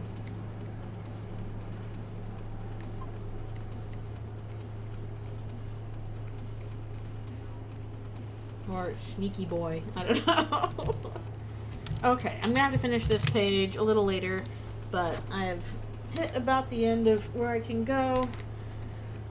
I gotta do my stretch break and all that stuff. Take care of my wrist because it's a little cranky today, but that's okay. We almost got through all the pages, at least for the first round of Sus Imposters. Yeah. Almost got through the first round of fills, or base fills for the characters. I gotta go through and do another round of characters that are a little smaller. See, on Labor Day, oh my goodness, Today Day is not Labor Day, but I love that meme. Anyways, thanks so much for coming to the stream. I will be back on Friday with more Mother 3, and then I will also be back on Sunday with more art. And maybe I'll even be back next week for more Wednesday art. We'll see how that goes. But in the meanwhile, thanks a bunch for coming. It was fun to do this in the middle of the week and hang out and do all that good stuff. And talking X-Files of all things, that was fun. So yeah, thanks so much for coming. Go get yourselves a snack or a drink or whatever. And yeah, hopefully I see you Friday. I will see you all next time. Alrighty, I will see you later.